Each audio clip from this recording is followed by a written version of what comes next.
I would like as well to thank some others, like the people who have provided internet, BSc. So people who are online as of now, they are online because you have supported us. Thanks goes as well to the regulator, RURA, Internet Society, Afrinic, ISOC Rwandan chapter, and other organizations who have availed their speakers for today's event. Internet Governance Forum is an open and inclusive dialogue on internet governance and related matters. It creates opportunities to share best practices, exchange of ideas and experience, and to identify emerging issues and bring them to the attention of the relevant audience and public at large.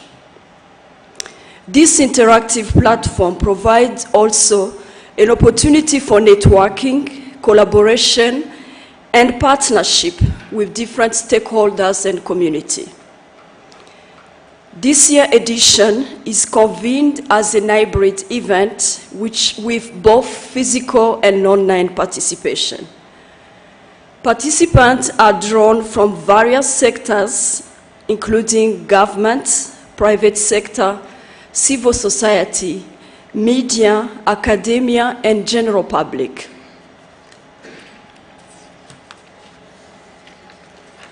The theme of this year is Resilient Internet for a Shared, Sustainable, and Common Future. It is in line with the global IGF theme as well and taking into account our local context as Rwandans.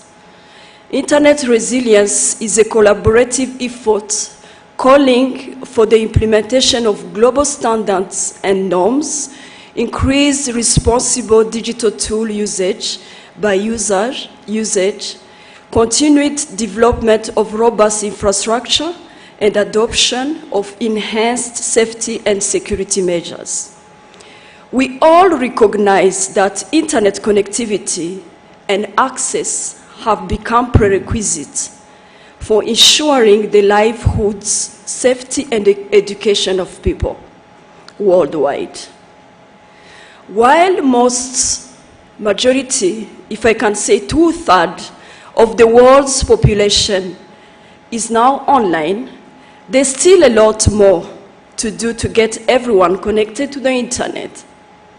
I know that ITU is working with all parties to make sure that the building blocks are in place to connect the remaining 2.9 billion and ensure that no one is left behind.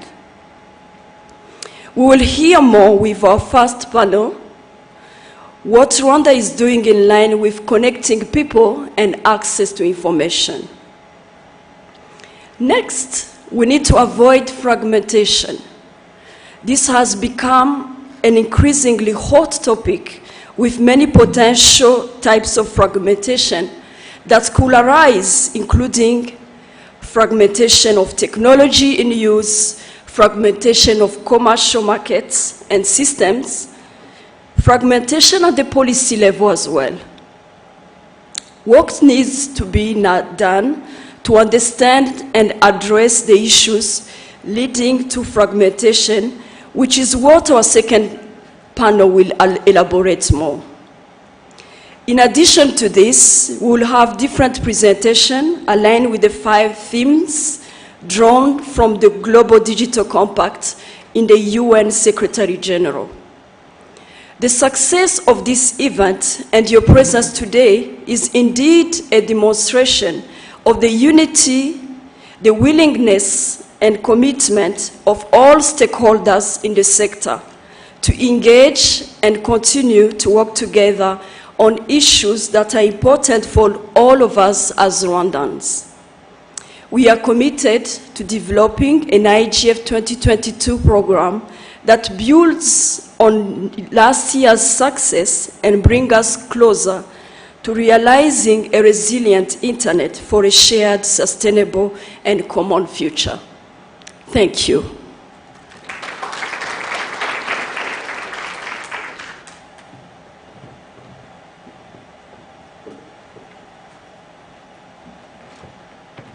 Another round of applause for our CEO. Thank you. And now it's time for our keynote speech from UN, Ms. Juliana Lindsay, UNICEF country representative. Lindsay.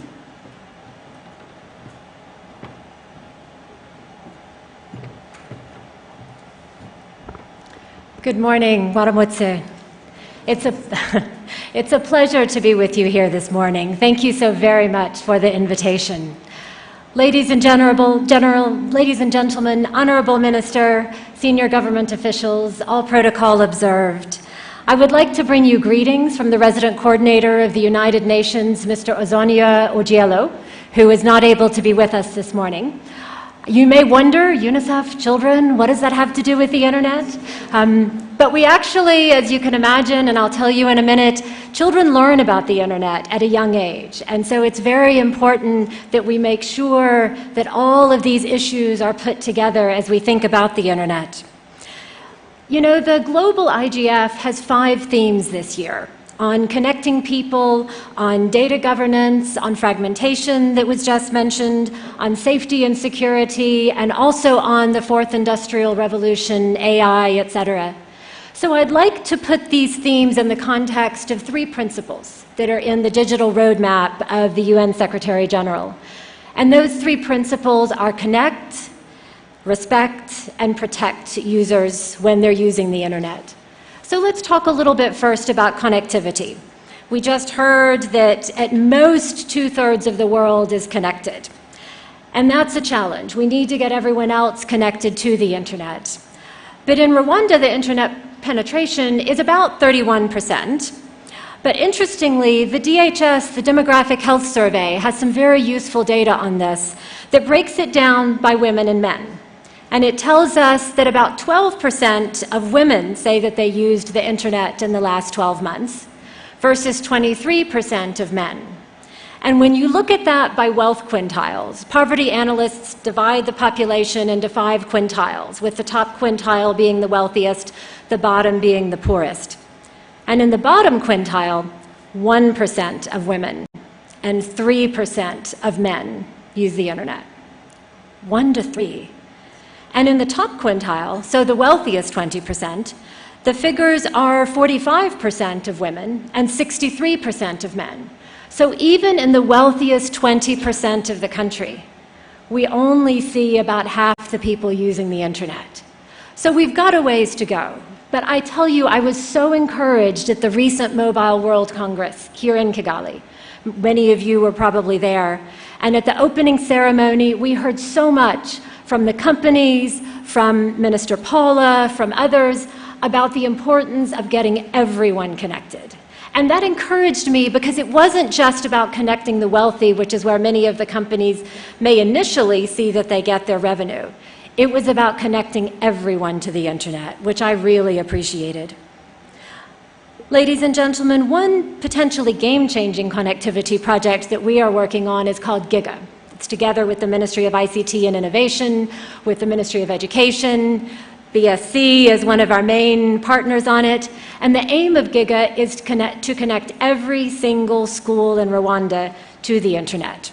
It's going to be a bit of a challenge, but we're working on it to try to make sure that every child has access to learning about using Microsoft Word, to understanding what they can find in research on the internet, because I think we all know we're not going to reach the SDGs, we're not going to be a middle-income country if we can't get everyone connected and using the internet. And we see in many cases that when children start learning and using something new, they come home and they teach their parents. If I can't figure something out on my mobile phone, I give it to my 12-year-old daughter, and she knows how to do it much better than I do. So if we can get the schools connected, certainly it's about education. But it's also very much about children teaching their parents and their grandparents and their aunties and uncles, and then getting everyone connected. From a slightly different angle on connectivity, one of the things that's important about the IGF is that it connects many different groups of people.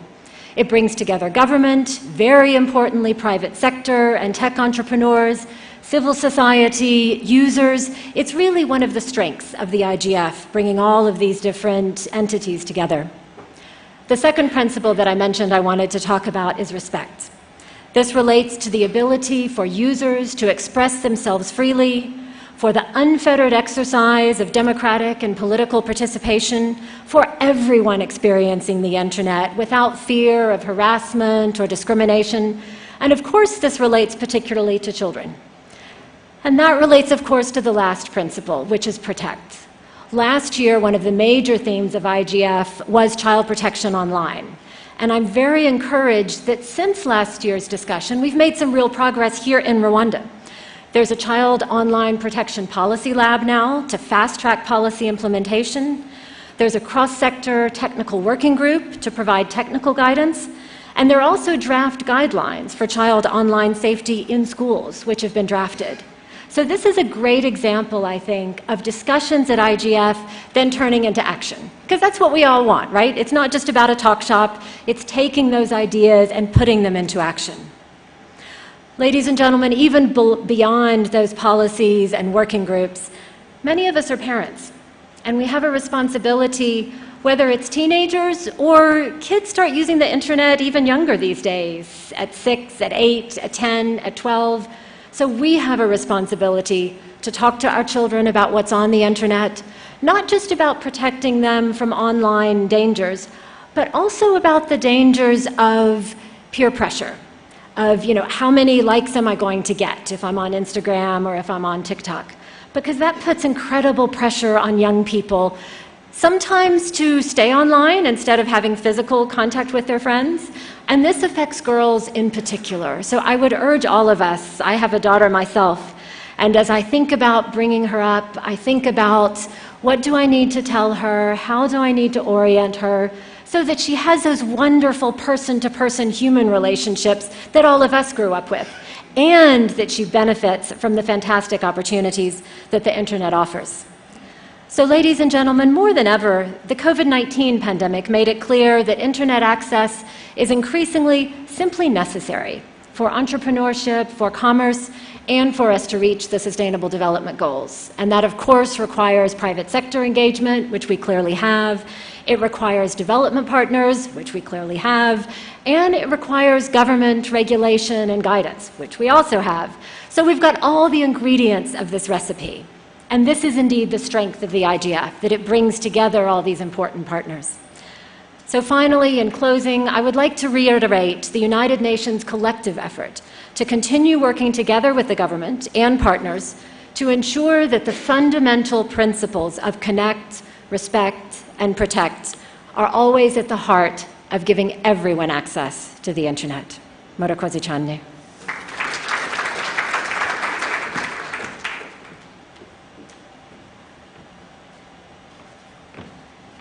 I don't think that applause was big enough.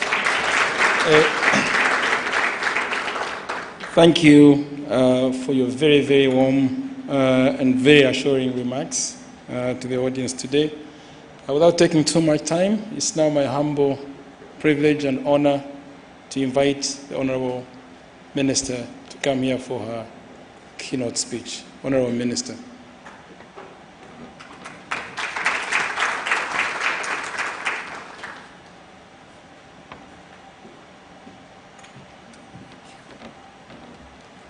Good morning, everyone.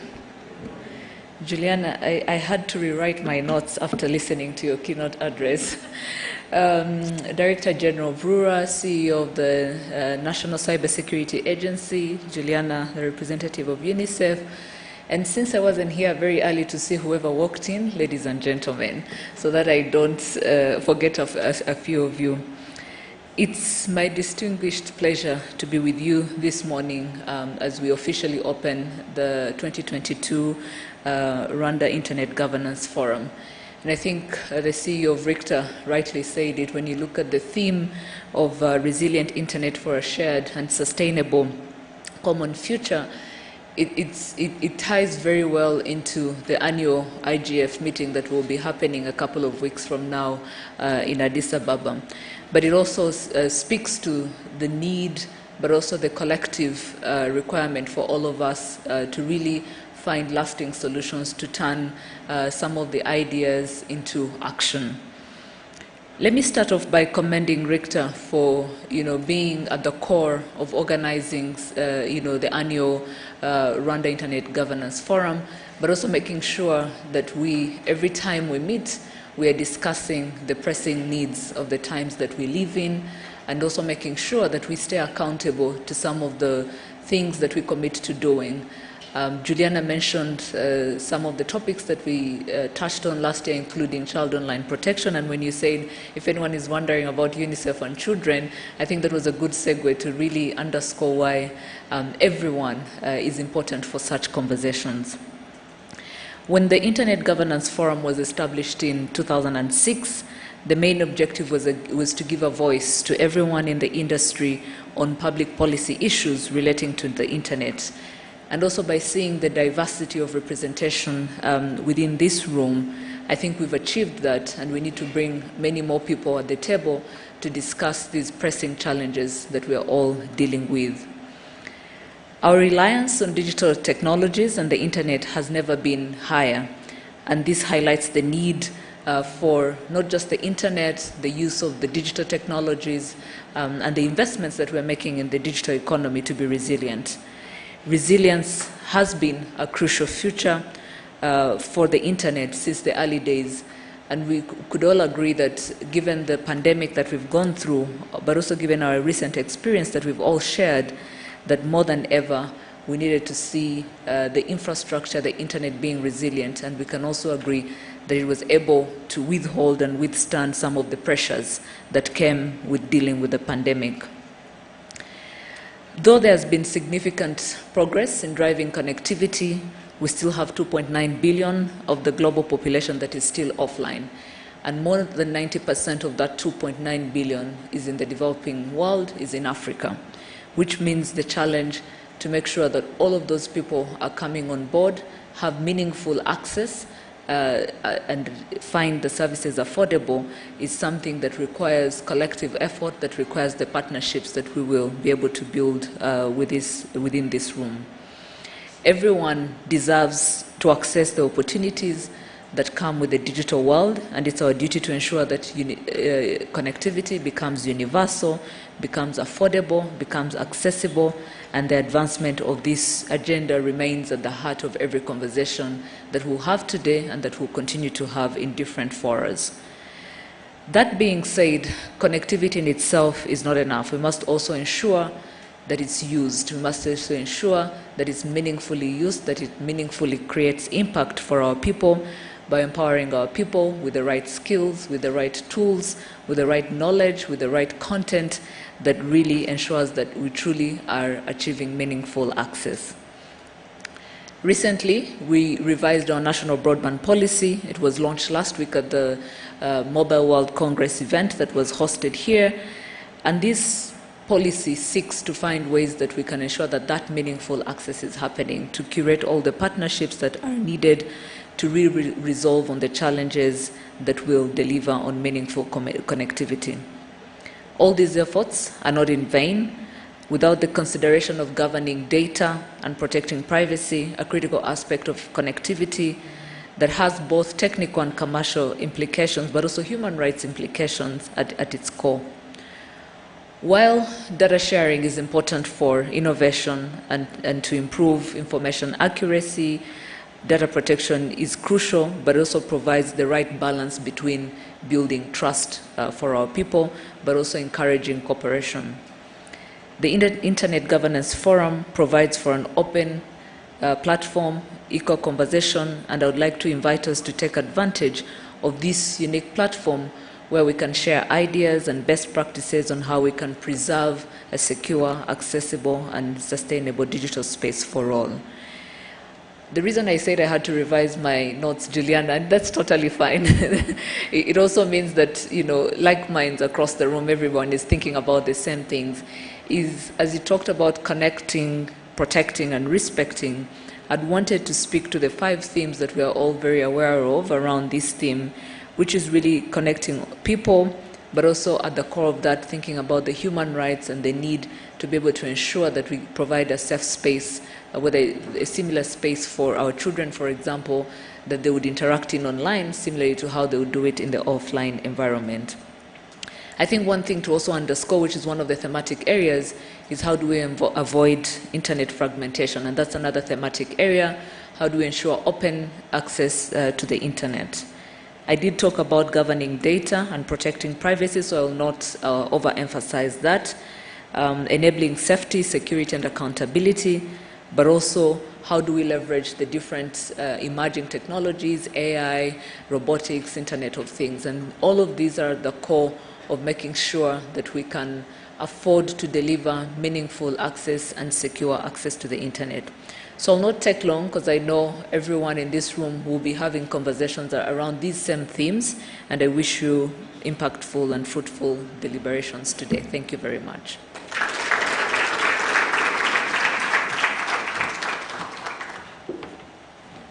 Thank you, Honorable Minister. Another round of applause. And I am really informed about the pressing responsibilities of the Minister who will be leaving us shortly. But before that, I'd like to invite her for one small photo opportunity with the key organizers of the conference and also our main speakers today. So if, Honorable Minister, you can come in front and ask Grace, Lindsay, David, Muhirwa, and our committee to come here for just a photograph, and then we will let the Minister go for other pressing obligations. So, organizing committee, if you're here, and our key people, we will stand right in front here so that we can have the banner right behind us.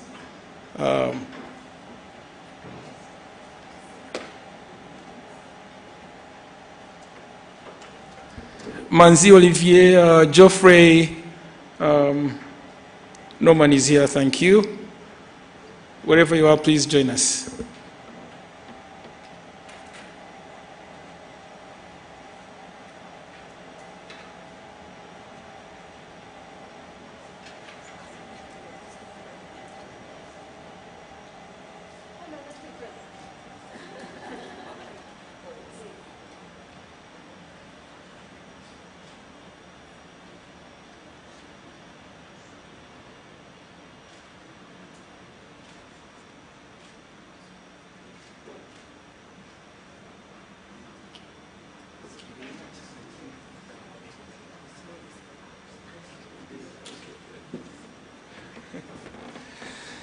So thank you very much. We will continue with our sessions now.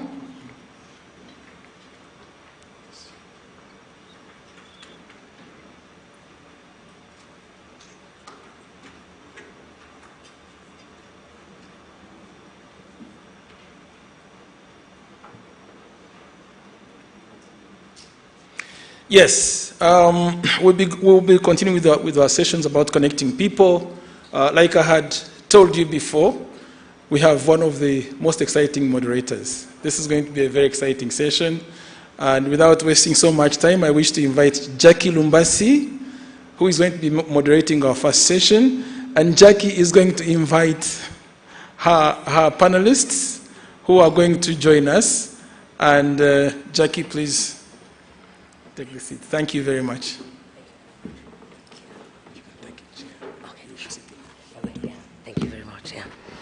Thanks a lot, Robert. Earlier on, he had given me a very colorful introduction. Robert, thank you very much. You'll have to later tell me what you want from me for you to give me that very good description. Honorable Minister Paul Ingabire, the Director General of RURA, CEO of RICTA, distinguished guests, ladies and gentlemen, good morning. Good morning. Mwaramtse. Wonderful. My name is Jackie Lumbasi. I am a media personality, a resident of this beautiful city of Kigali, and it's such a pleasure to be here with you this morning. I want to thank the previous speakers who have kicked it off in a very, very interesting, incredible manner. What we're going to do here today is discuss internet and everything around the internet. Governance, protection, respect. We see all these things happen online. What is being done about ensuring that much as we use the internet, because it's such a crucial part of our lives today, much as we use it, we do so in a safe space. So while preparing for this morning, I visited a certain website, and there was this huge banner. On this banner, it was written, if you're able to read this, it's because you have access to the internet. It is hard for many to imagine life without connectivity, but that's the reality of half the world's population. You see? So the people in this room, we are among the lucky few. You are able to read what's on the internet because you've got access to it. It's the reality is that majority of the people on the globe do not have access to the internet. I'll allow the Honorable Minister to exit. Thank you for sparing time for us. And so as I read this, I thought, that is so true. How many of us can go an hour without checking our phones? 1 hour, by show of hands. 1 hour. You see? Nobody. That's how serious it is. That is how serious this conversation is. We will rely on that WhatsApp, Instagram, Twitter. We're constantly spending time there. Africa has the lowest number of internet connections. Much as we are in Africa, we're in this room and none of us can do an hour without being on the internet. Africa has the lowest number of internet connections, and only 22% of the continent has access. And Julian talked about the first Mobile World Congress in Africa that we had the pleasure of hosting. I saw a message after that. There's a Twitter handle, Better Than Cash Alliance. They said the consistency of Rwanda's digital journey has delivered highly impressive results and provided valuable lessons for other countries. Rwanda has done a good job, and the world knows it. Ladies and gentlemen, I want you to join me in welcoming forward two wonderful people that will help us fully dissect this conversation on connecting people and access to information. I will start with Dr. Didesen Mukanyirijira, who's the Technology Innovation and Intellectual Property Analyst at the National Council of Science and Technology. A round of applause. Thank you. We'll take the center seat.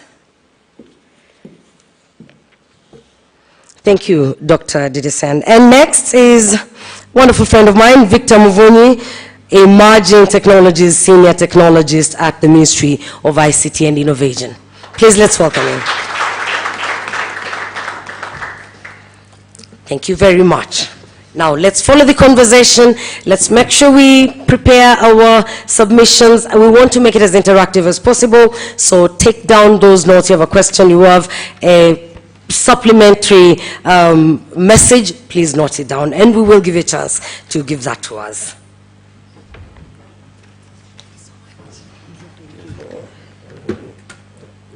So first I'll start with water. For those of us who talk too much, you have to start by making sure the throat is not struggling.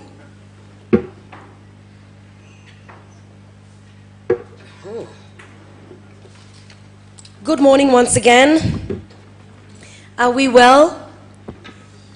People, are we well?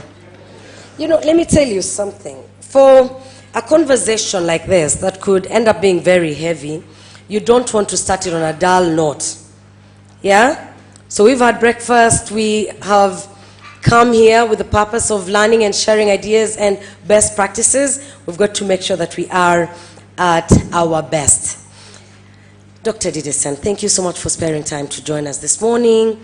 We're going to start with you. And Victor, thank you for coming through. Thank you too. Yeah. Dr. Didesen, where does Rwanda, that's my first question to you, where does Rwanda sit among other countries around the world as far as internet connectivity is concerned? Yeah, if thank you've got you. any figures that you can share with us. Thank you. Rwanda has done a lot of effort to ensure that internet is accessed by everyone. So where in terms of the infrastructure, the fiber optic has been deployed in the entire country. And in addition of that, ISPs have ensured that they are deploying internet to homes. Specifically in Kigali, many homes now have internet in their homes, of course. And in addition to that, Rwanda has also ensured that the internet connectivity reaches high schools and primary schools, whereby now 55% of high schools and primary schools have internet connectivity. And again, there are many online services or digital services which have been developed currently. And all public services and most of public services are now digitalized. So that's what I can say about this question. Okay, thank you. Victor, do you want to add something to that? I wouldn't add much. I think Doctor has mentioned most of it, but it's really it's the whole position that Rwanda has now, or the strides that it has made. It's due to these strategies that Rwanda has adopted, like the national ICT strategy and plan, and of course, of recent, you've had the Honorable Minister talking about the broadband policy, which again is going really to contribute more on affordability, on of course resilience, as the title here is rightly mentioned. So really, I think the doctor has covered most of our journey and where we position ourselves as a country. Yeah, Victor reminded me something about the access of mobile phones again. So we know that the penetration of mobile phones per adult, now it is at 84% in Rwanda, which is a very good thing to celebrate. That's what's celebrating, commendable. Yeah. Victor, do you want to just tell us a little bit more about the broadband policy? Yeah. For the sake of the people in the room and those that are watching us online, yes, and they're not fully aware of what that broadband policy is about. Yeah, the broadband policy has been launched during the MWC, the Mobile World Congress. It's really more of how do we reduce that digital divide, and how do we do that in terms of either the service providers are now given like a free chance, the playground is now leveled. It's no more of like investments are allowed. You can there's no we've seen like a tendency of monopoly in some areas, but now it's really open for everybody. Now like any investors can come and start their 4G as opposed to just one company that was doing so, and where the others were just really like more of retailers. But now another thing is really on the access of this broadband capabilities in terms of affordability. How do we, again, if you allow all these players to come and join this journey, the one thing is for sure they will come up with innovative approaches in terms of making their service affordable. So it's really more of that, if I may really, summarize the policy. But of course, there's a lot. There's the governance around it. There's a lot. So and it's online, so everyone can have a look at it. Yes, I can imagine as you open up the space, for sure there will be need to strictly govern it. Yeah. Dr. Didesen, so Rwanda has done enough, a lot, not necessarily enough, but a lot in ensuring that the infrastructure is there. We've got everything that is needed to make sure that we get connected, but we still suffer the low connectivity levels. What do you think should be in order to ensure that most of the people in the country enjoy this resource? Yeah. Thank you. As I mentioned previously, Rwanda is also doing a lot to ensure the infrastructure in place are used by its citizens. So it's in this regard, I mentioned already that all 55% of high schools are connected. You see how much they are consuming. All universities are connected, and during COVID-19, even this has increased a lot, where the video conferencing were used much because of online teaching. Even now, most of the postgraduate and programs are being taught in a blended mode, where they are using face-to-face teaching and online teaching.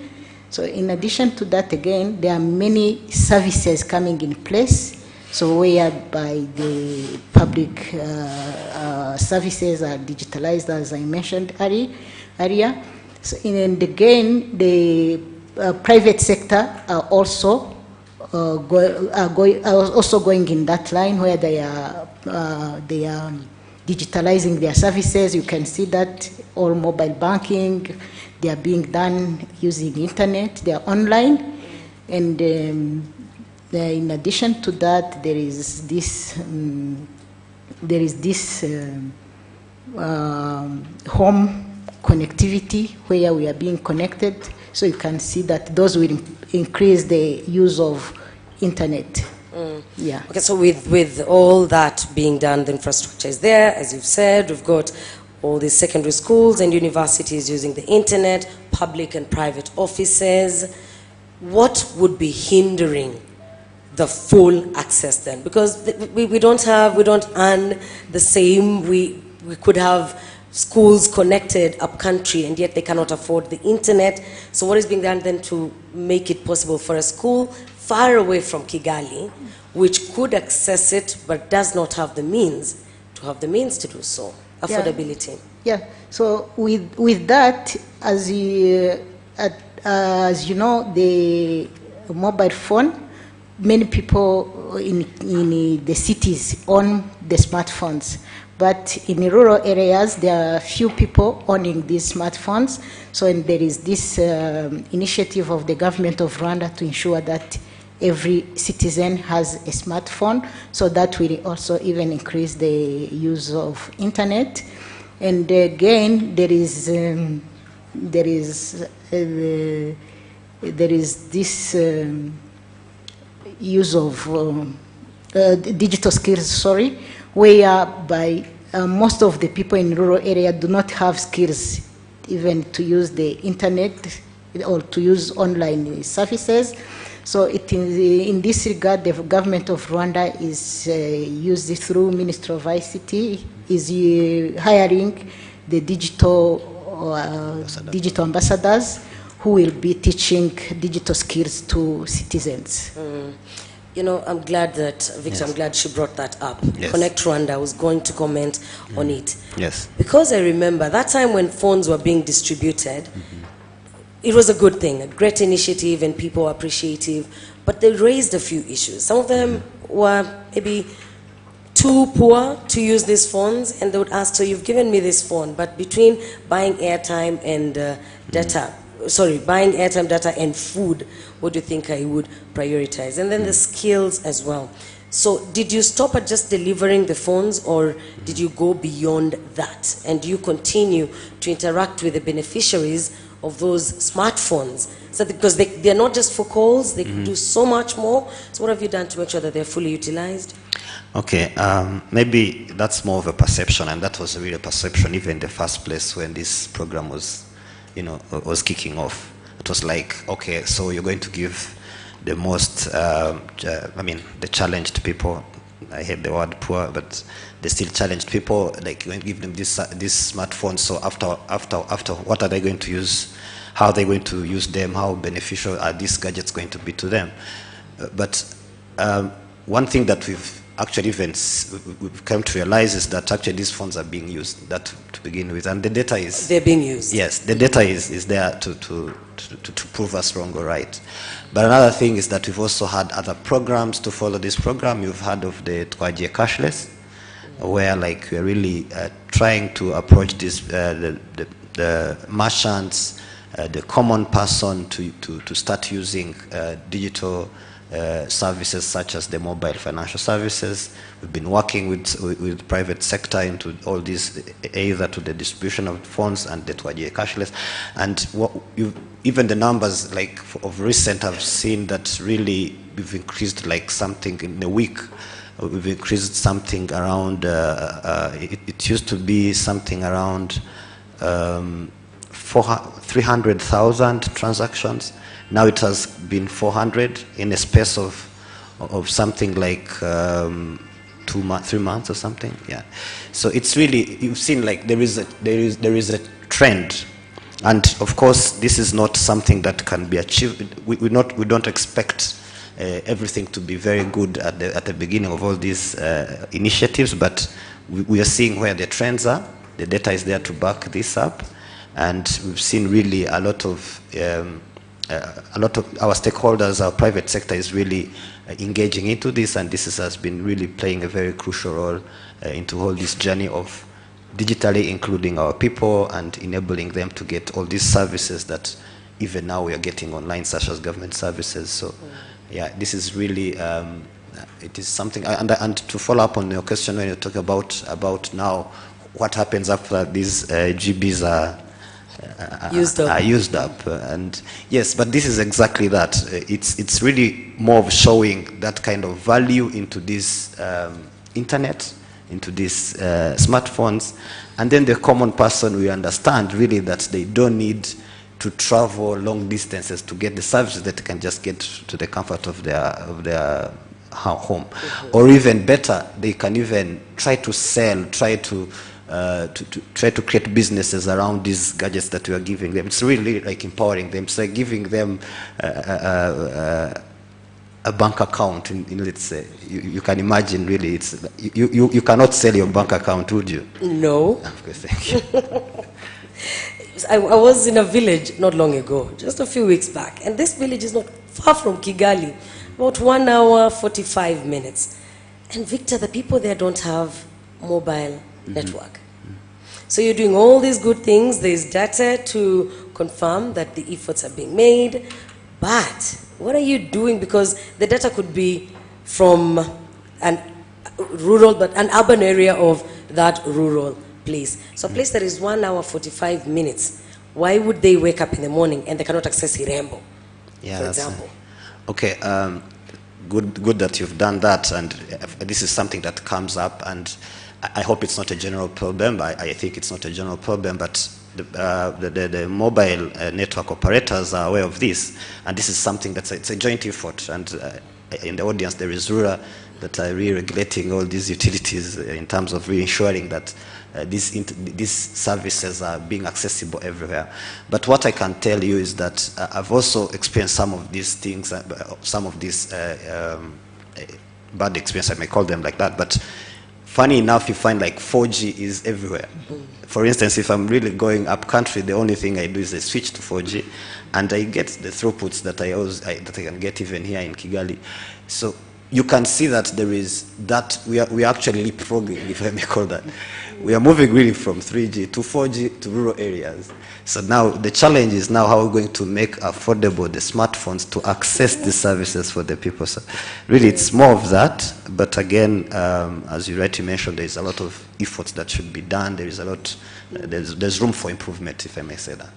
I just got that message. You want all of us to buy 4G compatible phones and make sure we enable our SIM cards to get 4G. Okay. So, thanks, Victor. Noted. So adding on what Victor has mentioned, I would like to tell you that the coverage of 3G and 4G is at 97%, which means 3% is remaining. So maybe so 1 hour 45 minutes is among the 3%.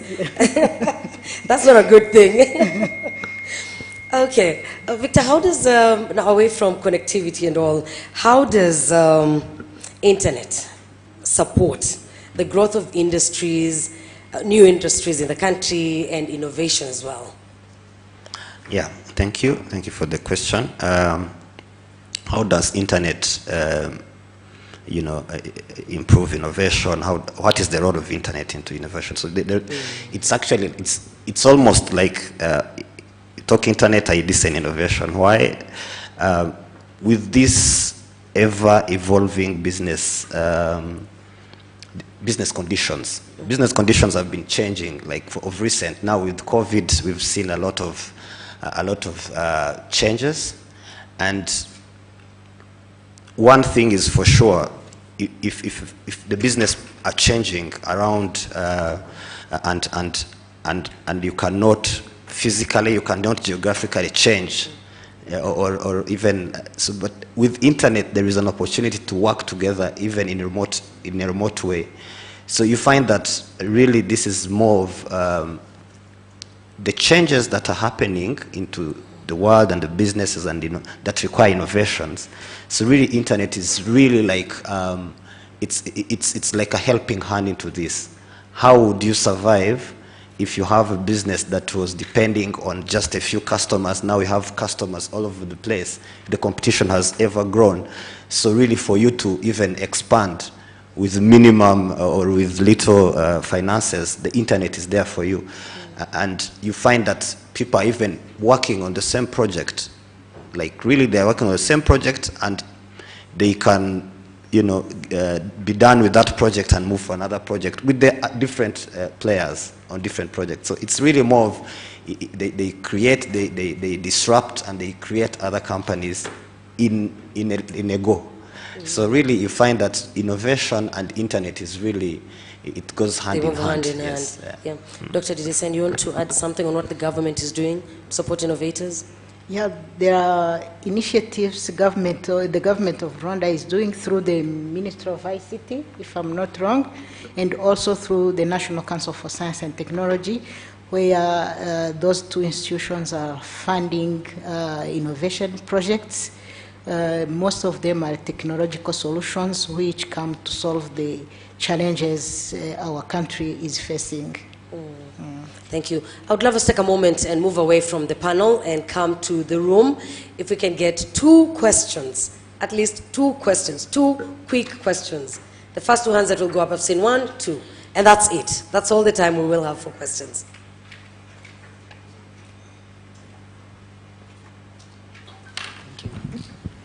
Good morning once again. Good morning. Okay, so I would like to ask 2, if possible. Okay. Sure, it's possible. Granted. Okay, my first question is like, for the sake of employment opportunity, there are some statistics to prove the level of employment opportunity related to the internet besides other employment opportunities in the country.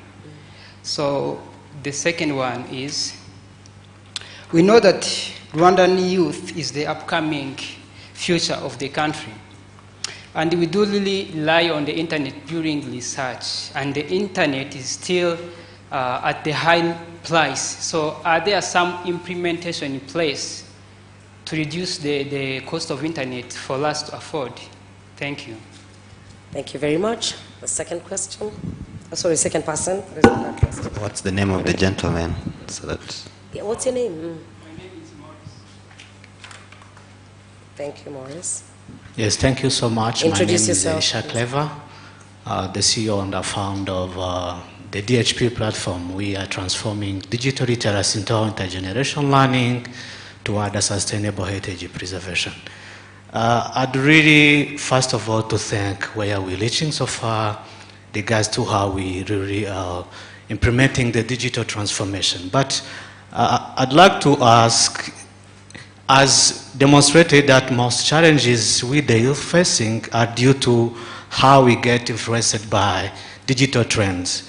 And I'd like to ask, how are you planning to introducing the new traditions, cultures, value-related content in terms of policy, so that how we only competing with foreign content, so that will be not only how we're competing with foreign contents, but also harnessing the harmonious relationship beside of the digital divide which demonstrated. Thank you so much.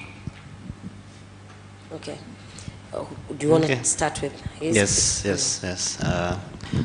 I'm sorry I didn't maybe catch your name, but I hear your Shaka. Shaka. Yes, Shaka. One was on how I think if I caught you well is how do we ensure that our policies are reflecting our culture? Is it true? Yes. So this is a very important question, and that's why we are really taking even spaces like this. We're trying to even come up with very innovative policies such as the AI policy. Yet we know that, of course, when you do an assessment of Rwanda, we're still nascent in that area. But one of the reasons why we're pushing on that is really to take up these spaces and to ensure that these policies going forward are reflecting our culture, because it wouldn't make sense to have to just mirror one policy from, let's say, another country and just really putting it to the environment of Rwanda without considering that part of who we are as a people. So we ensure that if you really read these policies, and one thing again is just not for Rwanda, but also to make sure that it really responds more of it responds more of the context of other countries, because what we want to do is that for the companies such as yours or anyone who has a company, when they are working in our playground, when they are working in our ecosystem, they can easily transfer their business or scale up their businesses without much disruption to other countries. But what you're mentioning is very true, and going forward, I think the Honorable Minister even mentioned about the policy lab, whereby now we are really looking into how do we even use data into effecting change to our policies, even into the conception of the policies itself, based on data, based on facts. So that is really very tangible, and it's really a joint effort, and I really encourage the audience here really to really be very, very active in terms of these policies that you see being published, and please comment, give your text, give your thoughts on these policies. Don't let them be just for public officials or public people who are working on them. But then from there, we also it would also even enable committees of practices, such as maybe you are also part of a committee of practice, maybe in literacy, as you said, so that you also understand how these policies are responding to your needs.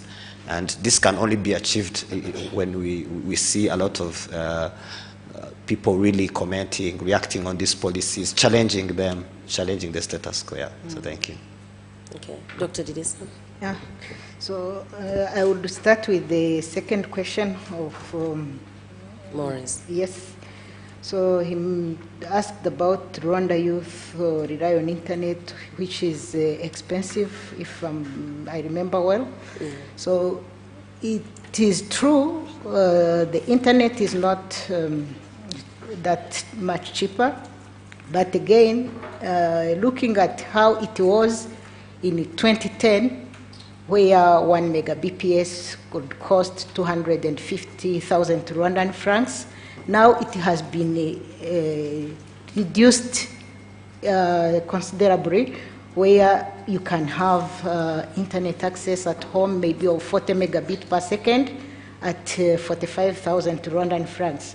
You see that though it is maybe still at a higher price, but it is reducing slowly and slowly. So we hope that there will come a time where the cost will be much cheaper, as everyone will be able to access it. Yes, and to back up what the doctor just said is that really even to the broadband policy, there is that component of making sure that we reduce. We are aware of the prices that are still a little bit high, considering the economy of the country. So it's really more of, we're trying to make sure that the affordability is key into these decisions that we're taking as both private and public sector. And again, on top of that is that the usage of the internet going forward, we're talking about 5G now coming, talking about all these really capabilities in emerging technologies, we're seeing a lot of demand, and with that demand, of course, would create a kind of kind of the demand, of course, with supply. When the demand is there, the prices will tend to go down. And also, I mean, I believe you're also among the youth. You look young, so you also know about all these new coming technologies, the self-driving cars, all these IoTs, all these things. We require really, like that's what you're mentioning is very true, that the affordability of data, so that even not only even research but also even investments to come to, which are going to come to also explore these emerging technologies, which again have the potential of really leapfrogging our economy to where we want to be able to work into our environment. So what you're mentioning is very true, and it's also being addressed by different policies, but also seeing a lot of, as again the doctor mentioned, that trends of reducing these prices. Thank you. Victor, since you have the microphone, I'll request you to give your closing remarks, and maybe you can comment on literacy levels, if that can be counted among the impediments. Yes. Literacy is still an impediment, as you mentioned. And it's really a collective effort that is needed here.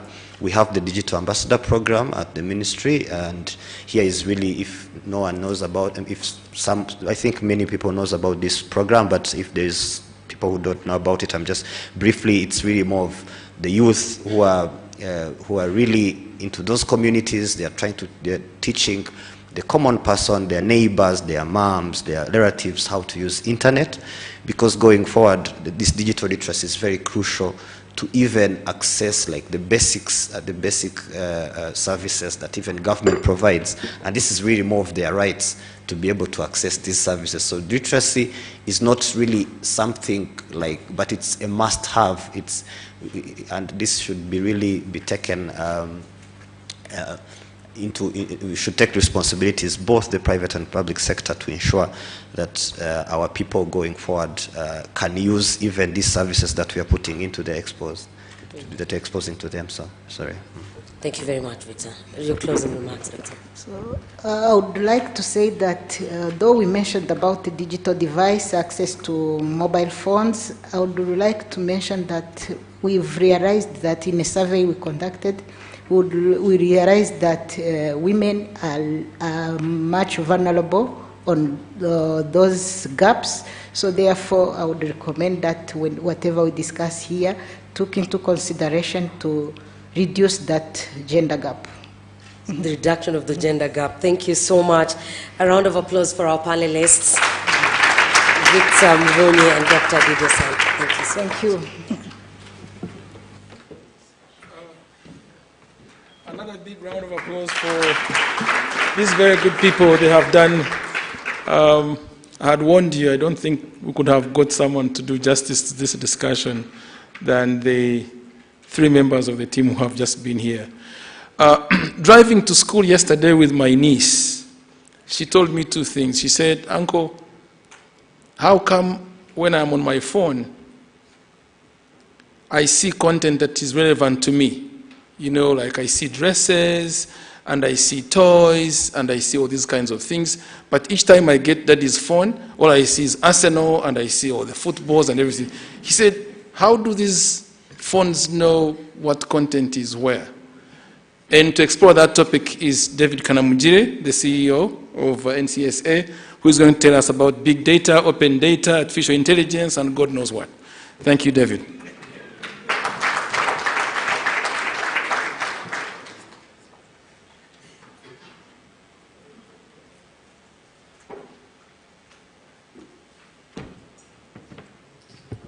Good morning. So, I have been given a very big challenge. Did you hear when he was introducing me something he said earlier? That he's one of the oldest people we have in the room. Now, just imagine you get the oldest person to talk about the latest technology. So, how do we combine the two? So, if I make a mistake, then that's because I'm a very old man. And now he's making it more complicated. He's bringing in Arsenal, he's bringing other things. But I'll try to shed just a big light on this complicated subject and maybe let us discuss it, because I do not think I or a couple of others have a mastery of this subject. So, okay, thank you so much. So I've been asked to talk about artificial intelligence and big data. And when I got this, I said, but even the ordinary intelligence of human intelligence is already challenging enough. Now I'm going to make it, even to understand even artificial one. Even understanding the standard human intelligence is complicated. And then I realized there is also, even data itself is hard. Now they give me the big one. So even a small one was challenging. So I said, okay, maybe these people are setting me up for failure. So let me see how I fare. But nevertheless, you cannot talk about internet today when you ignore these subjects. And because these subjects are very important to human race, not only Africa, not only Rwanda, they will define how humanity will live in the next future. That is if you will live on Earth. If you're one of those people who intend to go to Mars with Elon Musk, you don't need to worry about it. But if you're going to stay here, then you need to worry about these two subjects. For if you don't, the consequences will not necessarily be the best. You just imagine if you are today in the Stone Age and you have to hunt by hunting every animal so that you get food. That is what will happen if we don't leverage AI and big data. Precisely that's what is going to happen. So in my presentation, I'll show you from what is available in research to what we understand today and where we think it is going. But I also come with the challenges that particularly face Africa.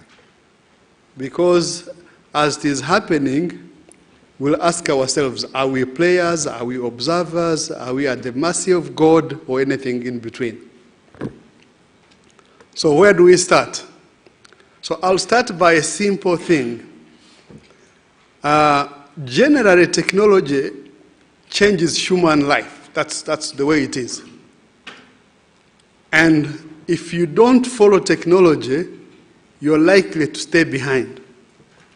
So technology changes the way. So there are two in human life, two waves of technologies that have fundamentally changed the way people live. The first one, one author called Eric Brynfolsen, I think he has a Nordic name, and Andrew McAfee call it the two machine ages. And the reason he calls it machine ages, there are many other technologies, but he groups them into two. The first one is around steam engine. Do you remember the steam engine? Before steam engine came in 1700, I think invented by Watt in 1750, humanity had almost become stagnant. There was no change before then. People could not produce. Biologically, they were able to, but children would die as soon as they were born. Others could not live beyond 30. Heating in cold countries was not possible. People could not travel beyond their borders. Societies were small, farming could not be kept, so population stayed stagnant. As a result, only in the last 200 years did we see a very big spike in population growth. And that's because of one particular technology which ushered in industrial revolution. And that was the steam engine. Okay, so that is one part of machine age. So it turned the human muscle and that of an animal into a machine that could do many things that a human being couldn't do. Vehicles could go further, militaries were invented, weapons were invented at various expenses. Those who did technology got the benefit, those who didn't, those who did conquered others, some of them became slaves. Humanity changed because of that thing. So that was called the first machine age. So you have the steam engine and the engine variants, electric engine, hydro engine, motor vehicle engine, all that contributed to machines, and the machines replaced human muscle, and they ushered in industrial revolution. And then the world changed. So the second one came much later, and that's the one we are in, and that's where Ford said I should come and put me on stage and talk about AI. Having done that for these years, came another machine, a dangerous one, useful one, but complicated, the computer. So after the steam engine, the second machine age is around the computer and everything around it. So that is the two things. So I'm going to talk about the first machine age, the second machine age, and then the opportunities and challenges. So that's the big picture. So if I miss anything, then fill in the gaps. So that is what I explained. So what we can take from this presentation is that the machine age basically allowed human being to do more than he could do with his muscles. Now, the second machine age is that the computers are allowing the mind to do more than it normally could. So it's still changing the human body. One focuses on the mind, another one focused on the body. So the artificial intelligence and others is an attempt to enhance human mind to do things because human mind has limitations. Limitation of the memory or imagining of the future, and the complexity that comes with decision making. So if you don't have a lot of memory, you can't analyze effectively the present, therefore you can't effectively predict the future. And therefore a lot of it is guesswork, right? So, and so many machines, so many animals can actually do this is about human intelligence. So many animals can make decisions, but they can't learn. They can't communicate. And when they die, this information cannot be passed on. So if a rabbit knows how to run away from something, it cannot tell its child how to run away from it. A child must learn its own things. But humanity developed something important called language. So your parent can tell you how to avoid danger, you can pass it on to that. So that's how human intellect works. You have data that you acquire information, you process it to gain intelligence, and you use it to make meaningful decisions for your survival. So if you don't do that, then you are become a victim of the environment. So this is now the future where we are going. So the second machine age is around computers, trying to mimic a human mind. And the easiest way to break this is to look at AI, artificial intelligence, as just attempting to make machines smart, right? Forget any jargon around machine learning, deep learning, and others. It's about the science of a computer, also computer science, or processing data, data science, to make them smarter, which is what they call artificial intelligence. So that is all it is. You can go deep. I don't know how many of you are technical in nature, but those are the things. So that is the context. Why is it important? And what does it mean for Africa? And that's where I will. So first of all, look at these technologies are usually called general purpose technologies. The reason they are called general purpose is there is not just one single purpose. For example, an engine around it on its own is not useful until you put it in a vehicle. And then you need hydraulics, then you need transmission, then you need fuel, then you need a network of other things, but it's built around an engine. If it's a factory, it's around electricity that powers an engine. If it's like everything is around the engine. So engine is a general purpose technology.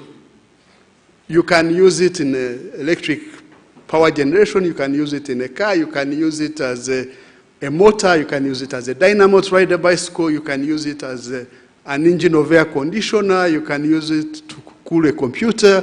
It is still an engine. So everything about Industrial Revolution is about an engine. And on the right, this is what it can do. On the left picture, you have a person and a cow trying to produce. But how much can they actually produce? It's limited to the number of hours he has and how tired he's going to be. The tractor, you just have to put in more fuel. So if you can make more tractors, they can work longer, they will not complain, they have no emotions, they will work harder. So machines are good. So they lack bias, that's one thing, except artificial intelligence, which could be more biased than humans. So that is, one enhances machine power. Machine power in this case enhances human or animal muscle to produce things that were not easily possible. And that is the change. So I talked about what has happened. This is one of the most telling data you can find about human progress. The amount of wealth that created happened around 1750. You see how the curve suddenly moves up? So throughout history, for over 2,000 years, nothing had happened. People were not growing, income was not changing, and suddenly when the engine came, it shot up. That is the power of technology. But this is the steam engine and its variants. Because life has gotten better, population also followed the same trend. Do you see what happened? So meaning the average number of children, you know, it's very interesting how they calculated the population. They say that the average woman produces 2.6 children. And then you say that 0.6, is it only legs? Is it only arms? Is it? But that's a statistical thing. But anyhow, the number of people from around 1700 almost tripled. You see what you could see from 10,000 BC, there was almost no growth. People could die almost as soon as they were born. So there was no change. And then suddenly, life improves, people live longer, so when they live longer, they produce more. And then even their children start to produce when their fathers are still there, or sometimes now, even their grandfathers. So you have almost three generations producing at the same time. So what does that? It does now this astronomical rise in human population. So I want you to compare the trend of this GDP, social development, with the trend in world population. Do you see how similar they are? And this gentleman tried to put it in the same graph. So on the left, you have world population. On the right, you have social development index, which is GDP. And you can almost see they are nearly identical. So small technology like the engine changes the way people live completely. Number of people, number of wealth, they become richer, they become more, they live longer, they live happier, and that is because of that technology.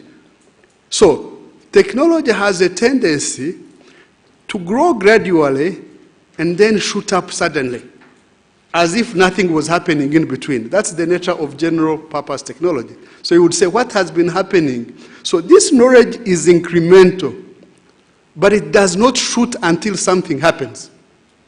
And in this case, it was the steam engine. And now we are going to go to where another disruptor is going to come. So why does it matter? Why does AI matter? So the change that happened over these years, another wave of change is happening now. And the question is, if it happens, are we in the league? Are we observers? Are we victims? Where are we? And that will bring us to the challenge. So, but because AI is complicated, I wanted to use something that we are familiar with as an analogy. You all know the road network, right? the road transport network. What do we see on our roads? Right? Roads themselves. Traffic signs, vehicles, people. All that is around one thing. The small vehicle that has an engine is what leads to us having roads. If there were no vehicles, I don't think we'd need roads, would we? We wouldn't have buses if there were no engines. The best attempt would be bicycles, maybe. Even a motor still requires an engine, right? There are traffic signs that govern how those roads are used. There are people who must be transported. But behind all this, it's a new form of economy that moves people from point A to point B to do activity Y, to produce services Z, and then generate a certain amount of wealth. Do you get that? So keep this picture in your mind. I will make it artificial soon. So this is not artificial. This is real. This is a map of Kigali. This is a picture taken in Kigali. So this is not artificial. But keep it in your mind as an analogy. This is a physical infrastructure for road transport. Roads, people, vehicles. Now, for these vehicles to work, you need fuel, right? Oil. You could have all that, but the oil is not on the roads. It's just on the side, right? Do we ever find a gas station in the middle of the road? It's on the side, but not far from the roads, right? Otherwise, vehicles would not. And on top of this, you also have mechanics, right? Because those vehicles break down. So you need the infrastructure because you have an engine inside the vehicle which requires roads, which transport people, and because there are many vehicles, you need rules, you need everything, you have the traffic signs, you have police enforcing the road safety. Then you need the oil, petrol, where prices have now gone up. And because prices have gone up, everything in life has gone up. Because the requirement for that engine to run is oil. So that engine, if oil goes up, you don't sleep well. Because your machine of life has a problem, right? The cost of maintaining that machine has gone up. So you also need these skills. You could have everything running, but if it's not running well, you have a problem. So keep this picture. First, you had an infrastructure of vehicles, of roads, of everything. Then you have the oil, and now you have the skills. So these are the ingredients. Obviously, this is an oversimplification. There is more to road network than this. But for the argument's sake, let's take this picture and now convert it into modern life. So, what you had as an engine, now replace it with a computer, right? What you had enabling the muscle, now it's enabling the brain. And your machine of choice in this technology is what? Is the computer. So everything around the computer, any attempt to understand the computer, any science around it, we call it computer science. But it's an attempt to understand how this machine can work. Like in the past, that one, they could be natural science, physics, hydraulics, engineering, whatever it is about that machine. But for now, this one is about data science. And for this data science, our oil is the data. Remember when we had the oil?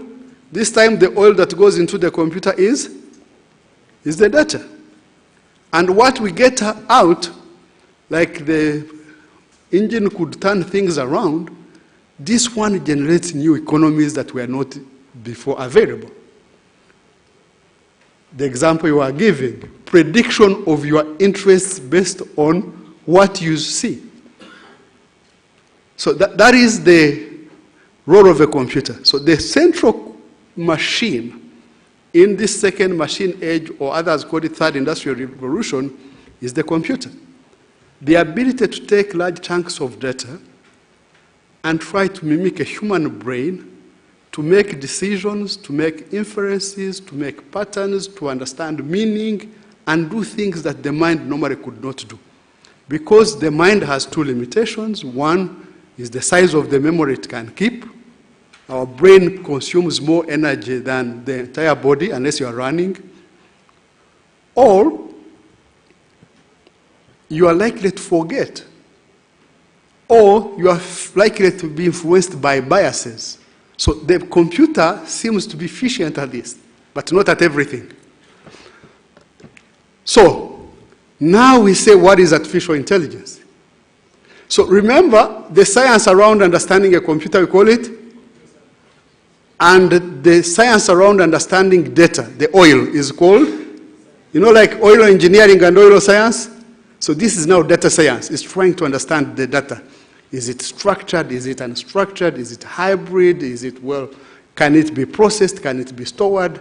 Is it efficient? Does it have losses? That is the data science. An attempt to understand everything that is data. Right? Is data? But now that human mind has made progress, they say, why don't we actually, instead of learning everything about computers, let computers, now that they are powerful, help us learn about themselves and maybe even us. Now confusion comes in. You want to learn about computer in computer science, now you become lazy, let the computer learn about me. And now that's confusion, right?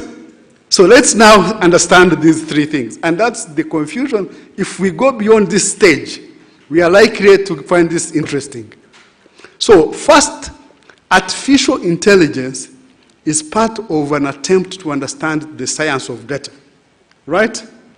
Which is also part of understanding the science of a computer, which is also part of understanding information technology. So you have technology generally, information technology particularly, then computer, which is part of information technology, because there are other parts in technology like networks and routing and other, but this is the computer, the processing part. And because you want to understand how this computer works, and because human mind says, you know what, I'm smart, I can actually make it do some work for me. Instead of me always programming it and telling it what to do, can't it do it by itself? So they say, let us call that artificial intelligence. But the simplest thing is, you could call it machine intelligence or computer intelligence. Anything artificial is try to just compare it with human, because the normal intelligence we are used to is human. That is based on our ability to learn, to think, to recognize patterns, and to make decisions. So, if a machine can be taught to do those things, then it becomes as intelligent, not as a human, but it becomes more intelligent. And teaching this machine to learn is what we call machine learning. An attempt to teach this machine. But now, it's not very easy to teach a machine. It's very, very stubborn. Machines that we see, you press the button, it does an opposite thing. One standard example of failure of artificial intelligence comes in the field of human medicine. Now, I don't know how many people have ever got a wrong diagnosis and how it can scare you sometimes. Huh? Like you go to a lab, they say, you go to a bank, you need a loan, and then they check, but say you are dying next week. Why do you even need this loan? Right? So in one standard case, someone was filling a questionnaire, and behind the machine, the lab had said they had implemented a very powerful machine, and they could now, they claimed that they could accurately predict the condition of a patient. So one of the conditions was they asked a questionnaire. It was a lady, did you have your periods? Did you miss this? Did you have that? Is everything okay? And the person clicked, no, I didn't have my periods, I didn't have anything, do you meet anyone? And the answer was yes. So the conclusion was, you must be pregnant. But they didn't ask that actually it was a boy, right? So the computer did not ask that question. But all the other symptoms, the computer concluded that this person must be pregnant. But they forgot to ask just one simple question. Male or?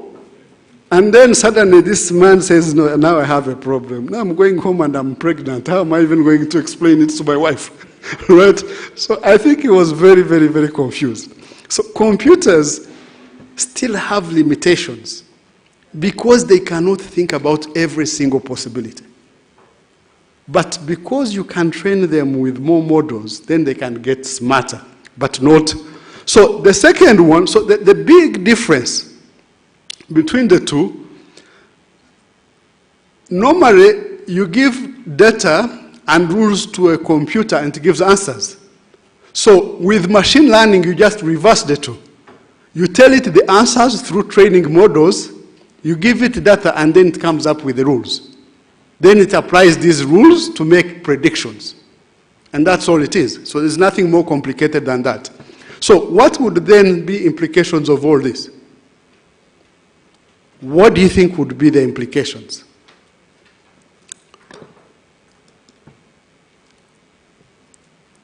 So AI is now able to change industries that normally did not exist. And if you look at this chart, it shows how much the world is investing, but unfortunately it's not happening in Africa. So the world is investing heavily in AI and we are not there. So that is one of the biggest challenges.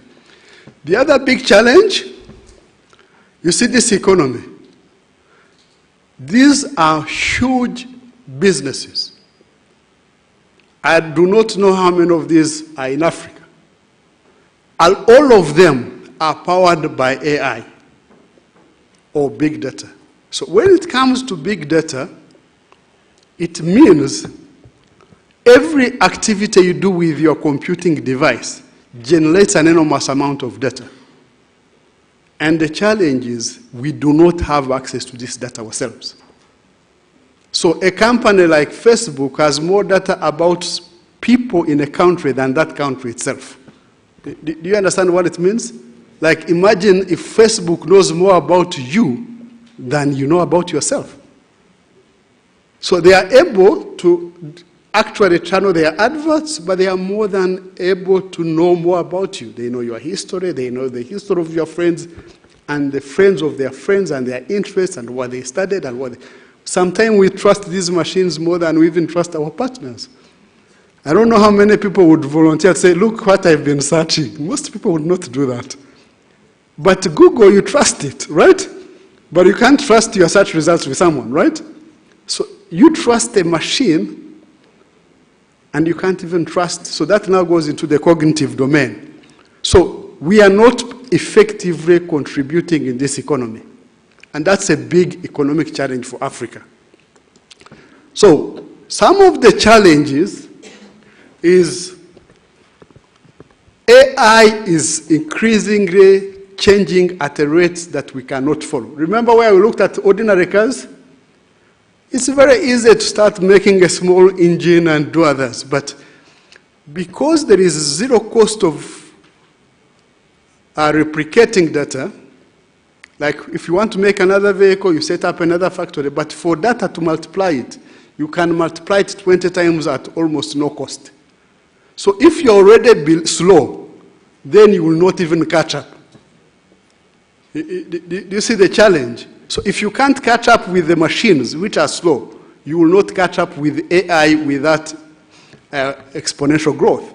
So this makes African countries extremely vulnerable because we lack a lot of specialized skills to meaningfully exploit this economy. And that's a very, very big policy challenge. Another thing are ethical issues. We mentioned about biases. So one of the challenges with computers, I don't know if you've seen, followed at least in some of these Western countries, where if they take 10 pictures and they say, show us who is likely to be a criminal. In some countries, it's going to be most likely a black male. So if you fill it with 20 images, they say, predict who is likely to be a criminal using a camera so that the people can start tracking him. They will almost always point to someone. Because, how do they train? They go to prisons. They say, who is the largest population in a typical prison in one of these countries? I have male, black male, 20, 25. That's what the models are trained on. So if you ask them to predict among the group of people who is likely to be a thief, they point at one of them. So that is racial profiling, right? And then the policies that go around it, they say, oh, the computer has predicted that you are likely to be a thief. And all the forces are on you because the computer has decided you are going to be a thief. It doesn't know whether you are honest or not. It can't assess your integrity. It has no knowledge of it, but it's been programmed to classify you as a potential thief. So those are the challenges, but the biggest challenge that we are going to face is data colonization. I talked about some of the challenges. Is like data colonization means companies own more data than some nations. So, another thing is our economic readiness. Are we, with this outlook, would we say we are economically ready to exploit AI? And so these are suggested approaches. One, we have to build the skills necessary to meaningfully exploit these technologies. Another one, we have to create laws that help us own our data for the social benefit of our people. And then if we don't tackle it now, I think we'll be very, very lost. So with this, I want to thank you. I hope that's all I know about artificial intelligence. Thank you so much.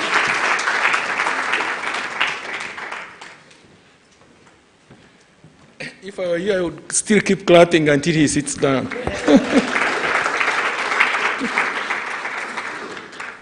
I don't know whether to thank him. I don't know how best to thank him, but I received a message from Jackie Lumbasi saying, is it possible that we can mobilize for 3 months people to come in a stadium and he delivers the same presentation, but to a stadium big population. So let's clap again for David.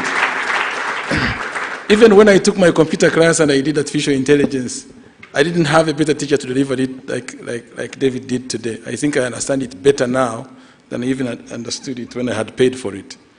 Thank you very much. This presentation is only available through me. You pay me and I give you the presentation. It's going to be very easy. I'll set the price. It's going to be online, but you can't access it through him. It's already proprietary now. So you want the presentation, you come through me. And then I will charge you lots of money. So thank you. I think we'll be heading out to our break before we can have our other session that is also going to be equally exciting. Some people have asked me that they wanted to ask questions to David. I will seek advice from our organizer to see how we can get these questions to David, or if David can answer them before he leaves. But there are some questions we got online through Geoffrey. Geoffrey, do you have any questions that you think David can answer, one or two? If you don't have that, then we'll break for our break tea. David is going to be with us in the lobby, so if you can want to catch up with him, please catch him before he leaves and ask him a question. It's going to be one-on-one. You have that privilege. Thank you very much. Let's all break for our tea. And it is going to be only 10 minutes. And then we get back here before we can go to our next session. Thank you very much. And we see you in 10 minutes. And if you missed this, you have missed a lot. So I would like to request you to come back to the room, take your seats, open your computers and phones, because This one is going to require you to take some notes, because otherwise you will miss out. And there could be an exam after this. So you could end up being the one be picked upon to answer the question. So please come back to the room. I would like at this moment to introduce our main panelist for our next session, which is on mitigating internet fragmentation. And our main moderator for this is going to be Alex Ntare. Alex Ntare is the CEO of the Rwanda ICT Chamber. He is the man who's been driving industry in the private sector for the longest time I have known. He's the man on top of a lot of innovations in some of the technologies that have impacted our lives as Rwandans. We are tap and go because he was in the driving seat. We are Ihuzo, we are so many other applications that you have known. This man has been at the center of that, driving the Rwanda Private Sector Federation, the Rwanda ICT Chamber, a number of organizations of all tech companies in the country. Alex Ntare, take your seat, and please invite your panelists. Thank you.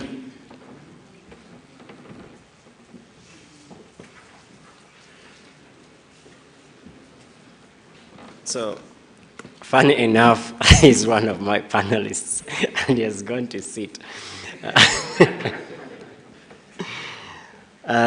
So thank you very much, and thank you everyone who's made it today for IGF, and I can't thank the Richter team enough. I'll let Christian also come and take his seat as we start this panel. And our panel is called Mitigating Internet Fragmentation. And that's quite a mouthful, too many, complicated word. Internet fragmentation. We're going to learn what it is exactly today. So on the panel that I'll be moderating, you're already familiar with Robert Ford, but we joined also by Mr. Christian Muhirwa, the CEO of Broadband Systems Corporation, or BSC. He will have more time to share on his work and the work that his company does. But allow me just to read a little bit an introduction of this session.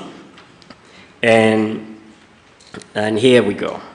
So the open global internet has become a key driver of global wealth creation, social culture change or enrichment, and human empowerment in recent decades. Among top concerns raised by some digital economy researchers at the World Economic Forum, and it appears this is a recurring case, is that the emerging fragmentation of the internet along multiple lines due to developments both in technology, on the technical side, government, but also business models that keep changing. And as we have seen or heard from the CEO of National Cybersecurity Center, he's really elaborated the power of data, and that data runs on the rails of the internet. So while the fragmentation is of a growing concern to many who are in the industry, what we have seen is there's a growing number of leaders who have expressed concerns, mostly over the last few years. They've been looking at the splittering or the divide, the breaking up of internet. We've heard of the Russian internet, the Chinese internet, and these are the conversations we are going to have, some of the highlights, the conversations that we're going to have today. But what does it really mean in concrete terms? There are three categorizations of internet fragmentation. One of it is based on technical. I'm not going to define it now. I'll let our panelists do that. Governmental, on the governmental lines, but as well as on the commercial. So this is quite a heavy topic. Okay. I know that AI and big data was heavy, and I'm not as humorous as Colonel David, but we'll try to engage with our panelists to make sure that our conversation today is really clear and understandable. So the growing concerns have mostly been on the fact that again, the last point he made, I think, was data colonization, okay? On lines of protectionism, national interests, and everyone is coming in saying data is the new gold, okay? And the internet is what actually makes all that happen.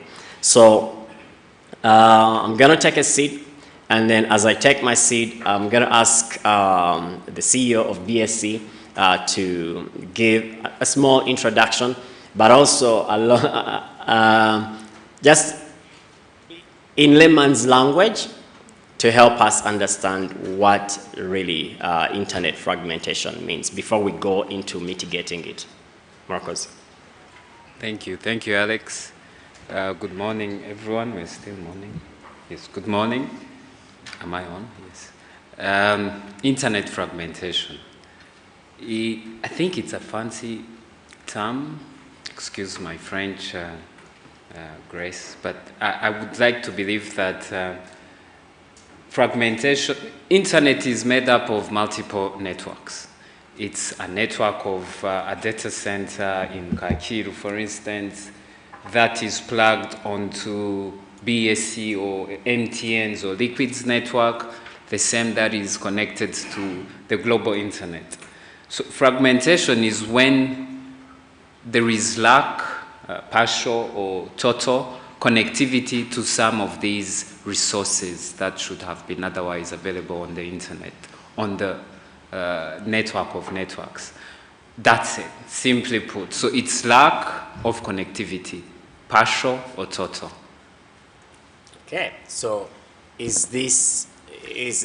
do we have that kind of case of fragmentation in Rwanda, or are we trying to solve a problem that does not exist here? Let me put it this way. Do you have outages in Rwanda? Every time I go to the bank and I'm trying to get money, it's a réseau connectivity. So, the way I understood fragmentation, it can be caused by many things. One could be intentional motives, or it could be accidental, or that. I'll give you an example. When because there is an engineer who was testing a set of code, Irembo goes down. I hope Israel is not here, but when Irembo goes down, that's considered fragmentation, right? So in this case, do we have it in Rwanda? Yes. Or now, in case of BSC, when in Rusizi, for instance, when they're doing road construction, and there is an outage caused by a fiber cut, that's considered fragmentation, intentional or not. So, did I answer your question? Yes, you did. So that's part, or 1/3 of the entire equation. The other part is the government or government-related fragmentation due to policies and so on. So I want to bring in Robert Ford, and the reason we brought in Robert Ford is behind the scenes, we also know that he's been working as a consultant in this space. I think for the last couple of years, he's been working on internet protection. I think he will elaborate COP, child online protection, and most recently on the new broadband policy on this other side of consulting.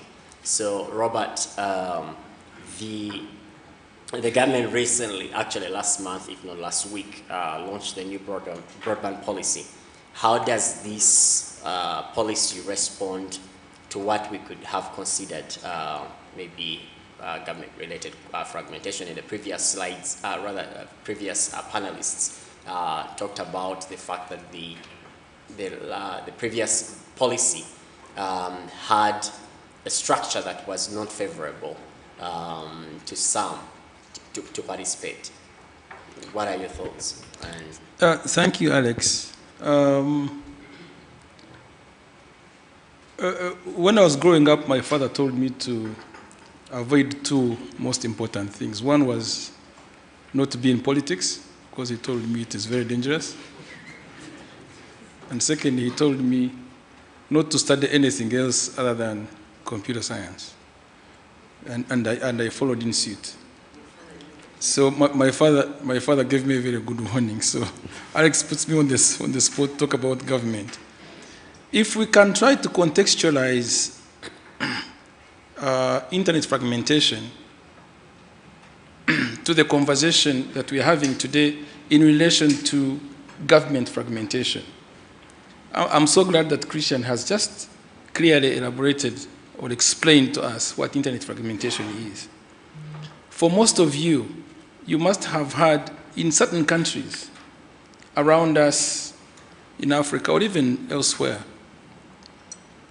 when it's time for elections, it's an election season and things are heating up and you're having presidential campaigns and people are campaigning to become heads of states. There has been times when during elections, the internet goes off. They take it down. Now, they take it down just because of an election.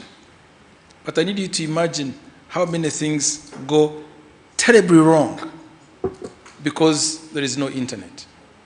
Because internet has become part of our life. So that means that hospitals can't operate patients. That means that energy and utility companies can't be able to function and operate. That means that people can't communicate between themselves. Even someone who wanted to tell a relative that I have a sick child on social media, he won't do that. That is part of intentional internet fragmentation. Now, when we are discussing issues of internet governance, we are discussing the context of how do we make sure that we have internet prevalence for users all the time. Now, to talk about the newly approved broadband policy for Rwanda.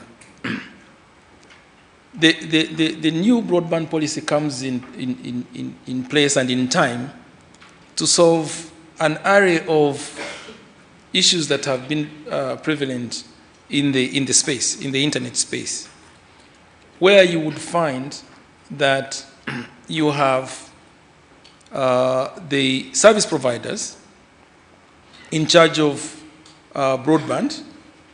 They come in, they say, well, we have broadband covering 98.8%, which is actually true. I think we have Rwanda in the house. They conducted a survey in the country. For some of you, you know the white Land Cruiser that has something that looks like a dish on top. They would go park this car in the middle of nowhere, in a forest in Inyungwe and in the national park in Akajera. I didn't know elephants also like broadband. and then they would test and they would find the signal is very high. But when you would come back down to see the real usage, how many people actually are using broadband. And when we're talking about broadband, we're not talking about the 2-band or 3-band, the USSD. So we made some survey. We would go to the country and make some survey, ask people. And you say, why are you not on 4G? And he says, I can access Irembo on USSD. So to him, 4G was not necessary. But to cut the long story short, the broadband policy that we just, that the country just approved is coming in to sort so many issues, including the question that was asked by someone there about the cost and affordability.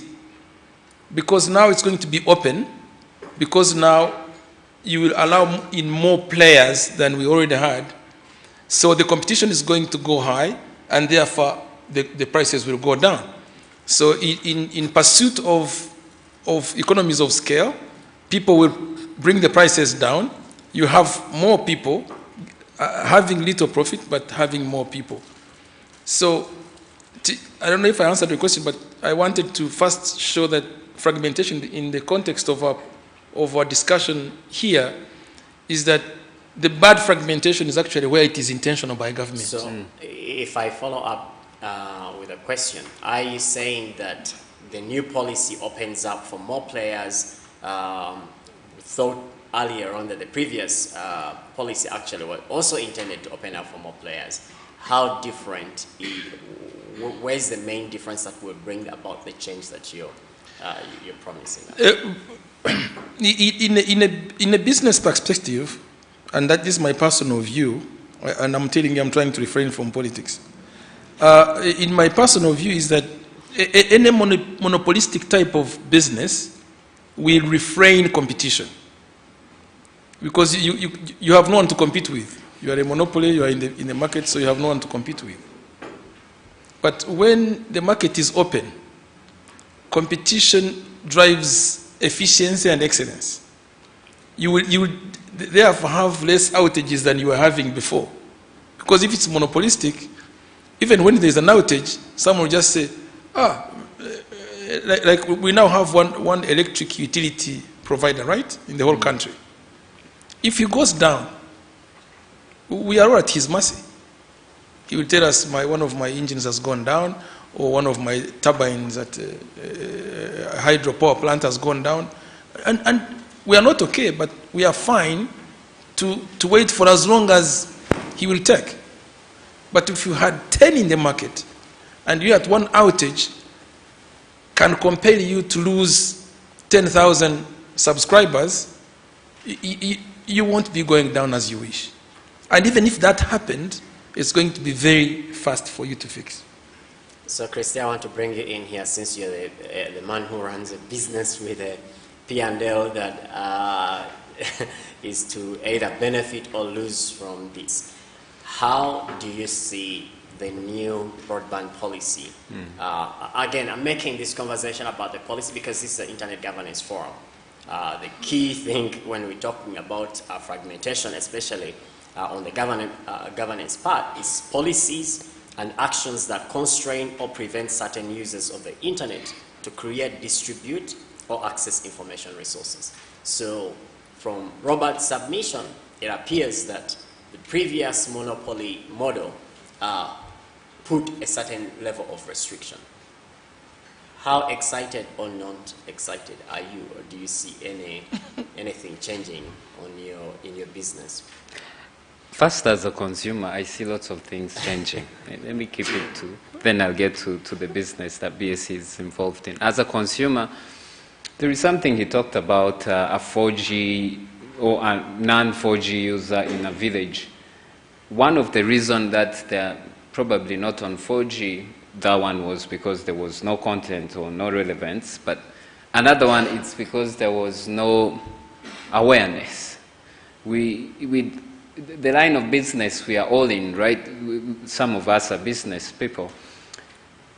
To have a service or a product adopted by the market, there is need of awareness, there is need of distribution. Some of these hindrances came from lack of awareness, lack of distribution. You have this one monopolistic structure that prevented, that put up a network, right? The structure had, there is a network, but how do we make sure that this service is adopted? This is where now we all come in. As a consumer, I was not aware, not particularly me, but there are some who are not aware. or who didn't see the need, or businesses that felt left out of the ecosystem because of the structure that was in place. That's still in place, but I know that is changing. So as BSC, what we are doing, or as a market, there are many things we ought to do and that we are doing. One of them is making sure that our services are resilient. Yeah. It talks to the quality aspect that this broadband policy wants to address. Resiliency, I think it's somewhere here as well. Huh?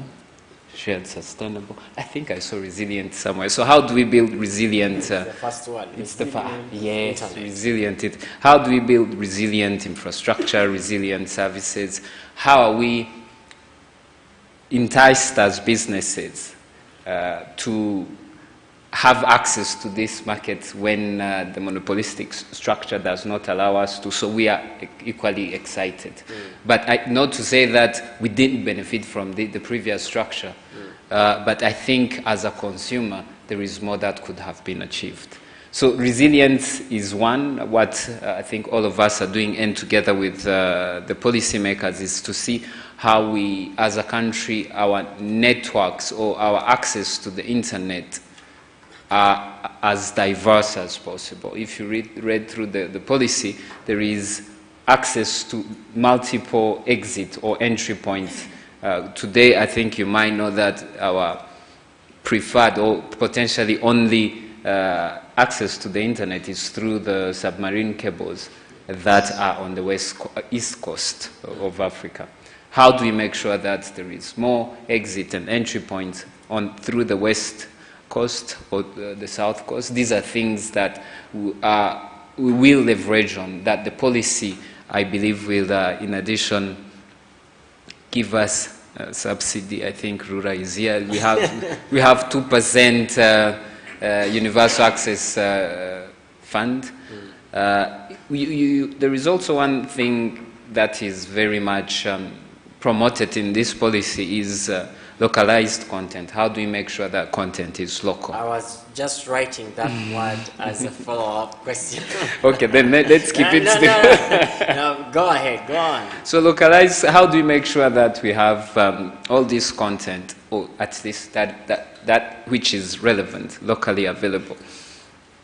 I'll give you an example. Recently, when they announced, not recently, I think 2 or 3 years ago, when they announced new power tariffs, data centers, for instance, were given a special subsidy. Yes. And more, actually, I believe, is to happen as more and more power is consumed through these sectors. So, localize. One is through data centers, having the facilities to provide such services, and also through edge computing. Today, I read of a new term I didn't know. There is cloud and there is fog. So, cloud, that's somewhere up in the sky, then fog is closer by. So, edge computing is what the analogy with fog is. So, having a fog or an edge computing closer to the end user, closer to the consumer, making the quality of access better as well as the cost of access. Okay, I'll come back to you especially on the data localization part. We're not yet done here. But I want to bring in Robert. Again, excuse me to keep pushing because I have inside information on your previous engagements.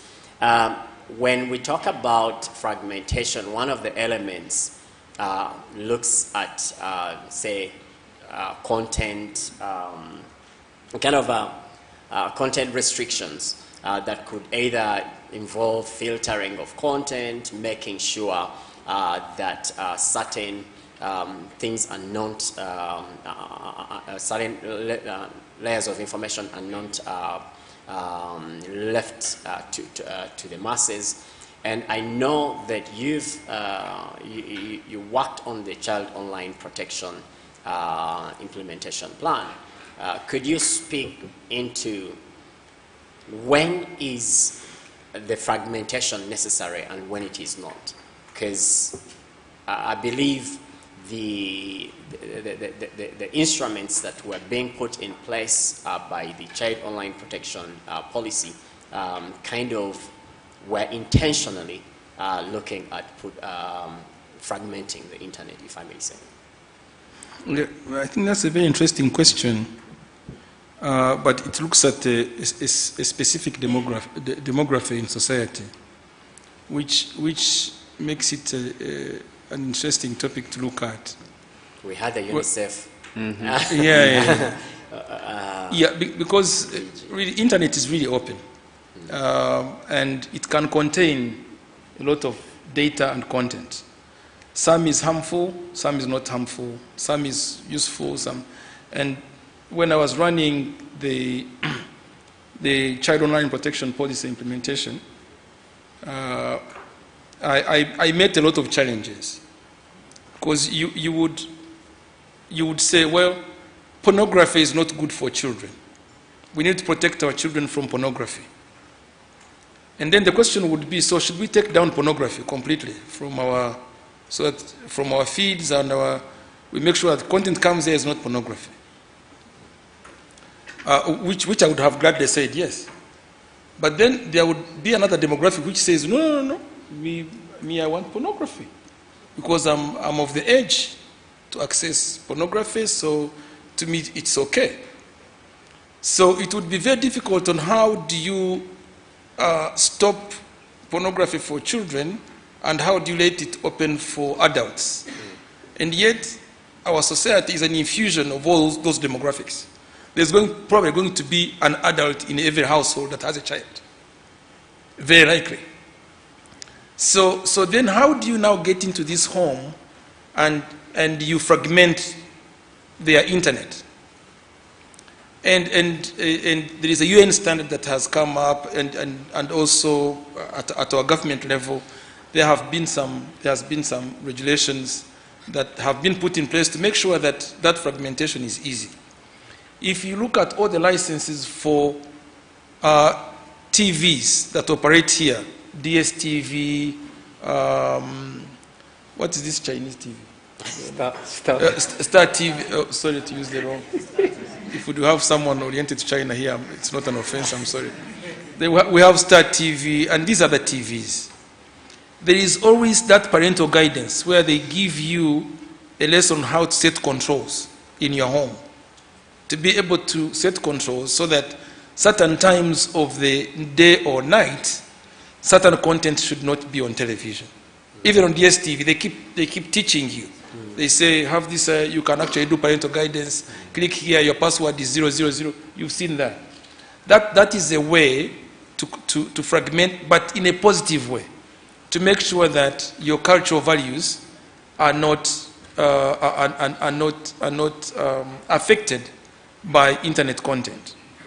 But if I put that aside, which was trying to answer how you can fragment internet positively for a positive impact on society. When we look at localization of data and content, the content we access, how much content actually do we produce here in Rwanda as Rwandans? Like David said here, you find one company in the West has content 3 times the size of all content of African countries put together. When you go to British Airways, when you just go to British Airways website and look at how much British Airways or Qatar Airlines is able to process in a second. Qatar Airways goes to 169 destinations on the planet. Each time a Qatar airline leaves the ground, it's carrying passengers that must have the first, last name. It must have a seat number of each passenger. It must have luggage of each passenger. It must have pilots. It must have fuel.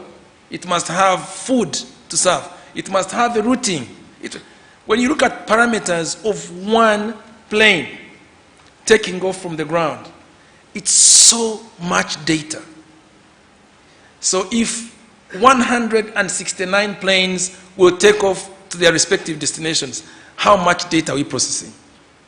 Now, when we were doing the broadband policy, we had Minister of Education here. And I don't intend to offend you.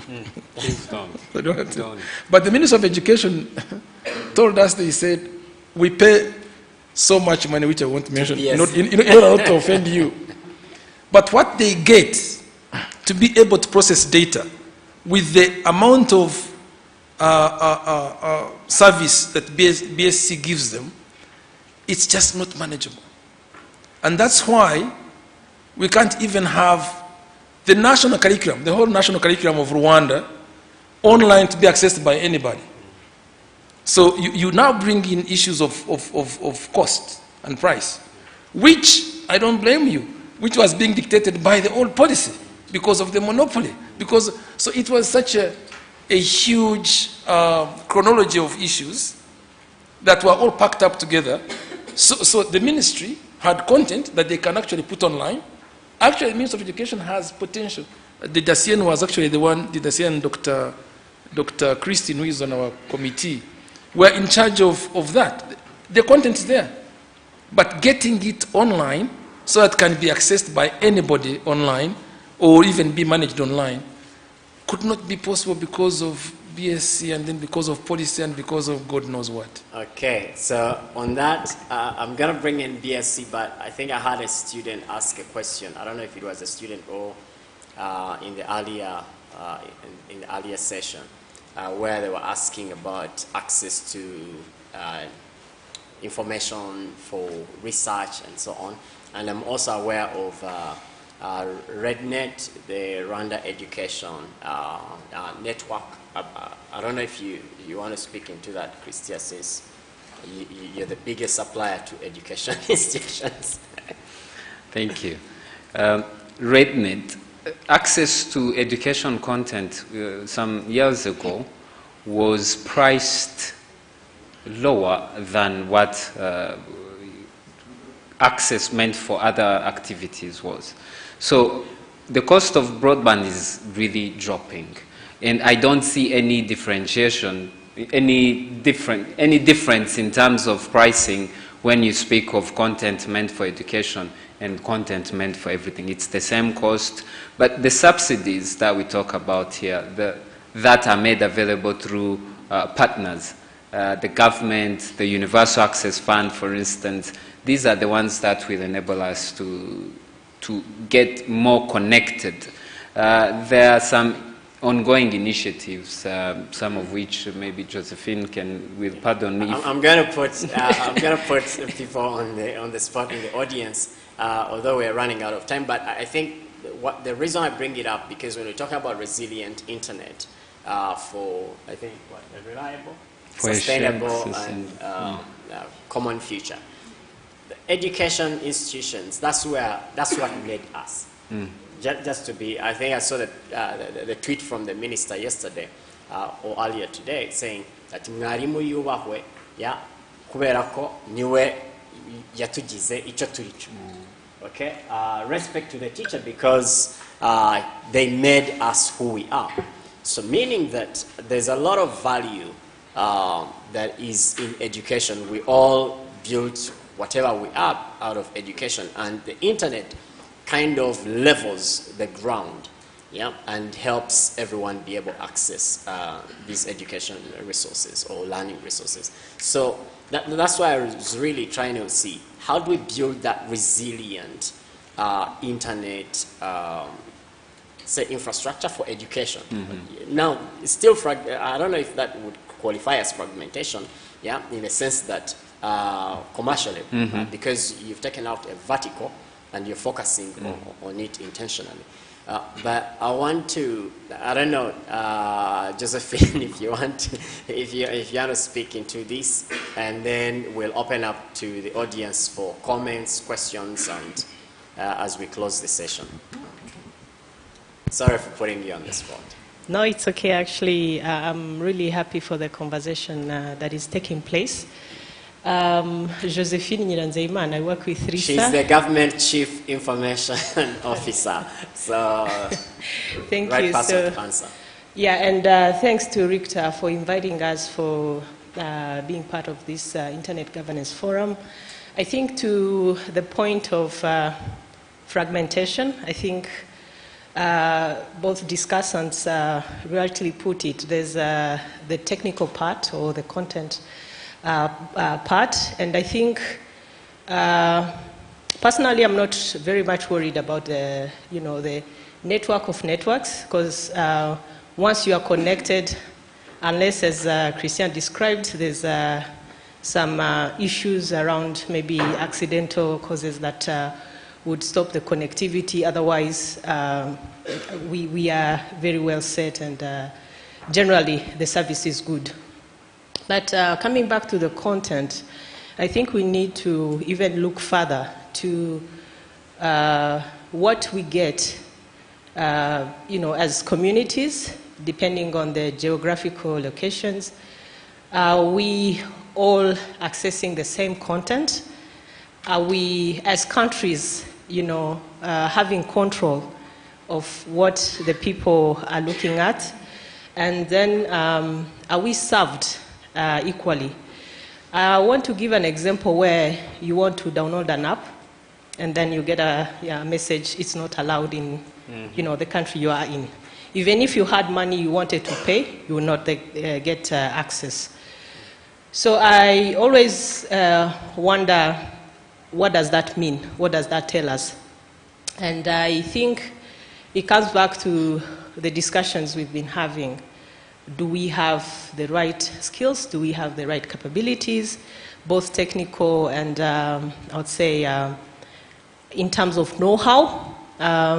Christian spoke about the infrastructure that we need to build our local capacity in terms of localizing the content, but that will have to go with investments and even people that are really able to do that. Now, all that again goes back to how we start from our education system, getting the schools connected, having the content digitized, well-capacitated teachers that are able to deliver both the curriculum, but also build Rwandans that are, I would say, digitally ready to compete in the global digital market. So I think, generally speaking, this is a broad kind of theme, but we should not stop really trying to unpack it and reflect from the different, angles where we are contributing in this journey to make sure we are really bridging the gaps, but making sure we are also building ourselves as a country to compete in the global digital economy. I don't know whether I answered your question. You tried to, but I don't know if Rura is in the room. Yeah? Yes, of course, Vince. Sorry, my apologies. I want to bring you in because it comes down to, especially on the technical part, it comes down to service level agreements, kind of confidence by the suppliers, for example, are providing whoever the consumer is, whether that consumer is a business or an individual.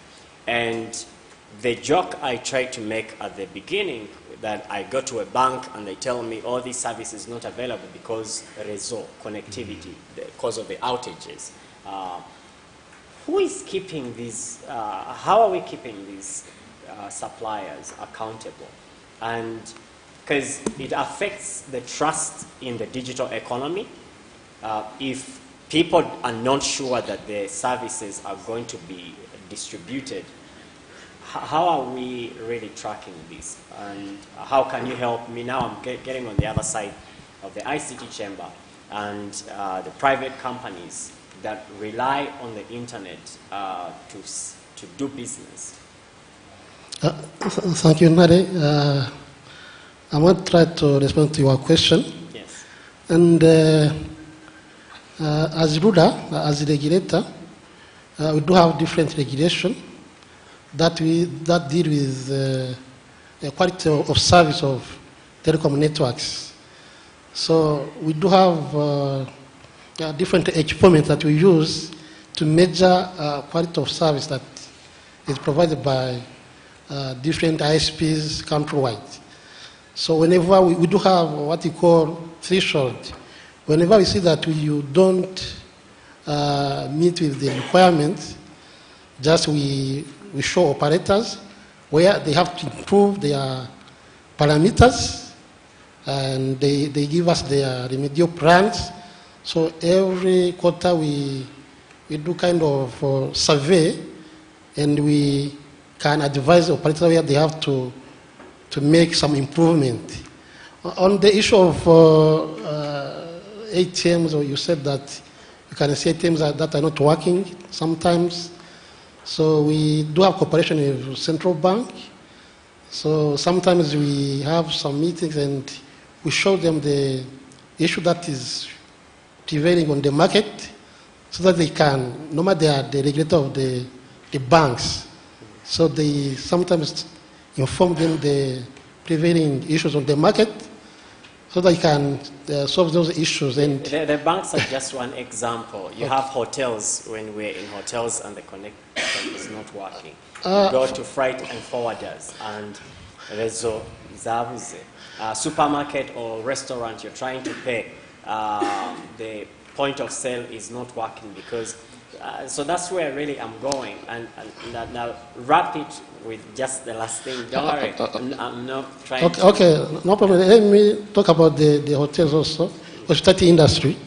In partnership with RDB and LISA, we have developed a guideline that governs the quality of service, broadband quality of service in hospitality industry. So we do have regular survey and inspection in different hotels, even restaurants. So we encourage them to improve the broadband, the capacity they have. Whenever there's a problem, we can help them to solve that issue. Okay. Thank you. So how, as a consumer or as a business, how do I get access to that information so that when I'm making my decision on who to work with as a supplier, I know that this supplier has this quality, this level of quality of service? Or is this information available to the public, or is it just purview of the... Normally we publish our reports as RURA. Whenever you do a survey, the final report is published on our website. And for when we inspect the hotels, we share the report with RDB to help us to solve all issues that we find in the hotels. But I understand your issue of how we communicate to end user. Don't worry, Vince, I'm not going to push you. Okay, no problem. So normally we even ask the ISPs and telecom operators to publish their pricing and whatever, so that people can make a decision on which operator can subscribe to.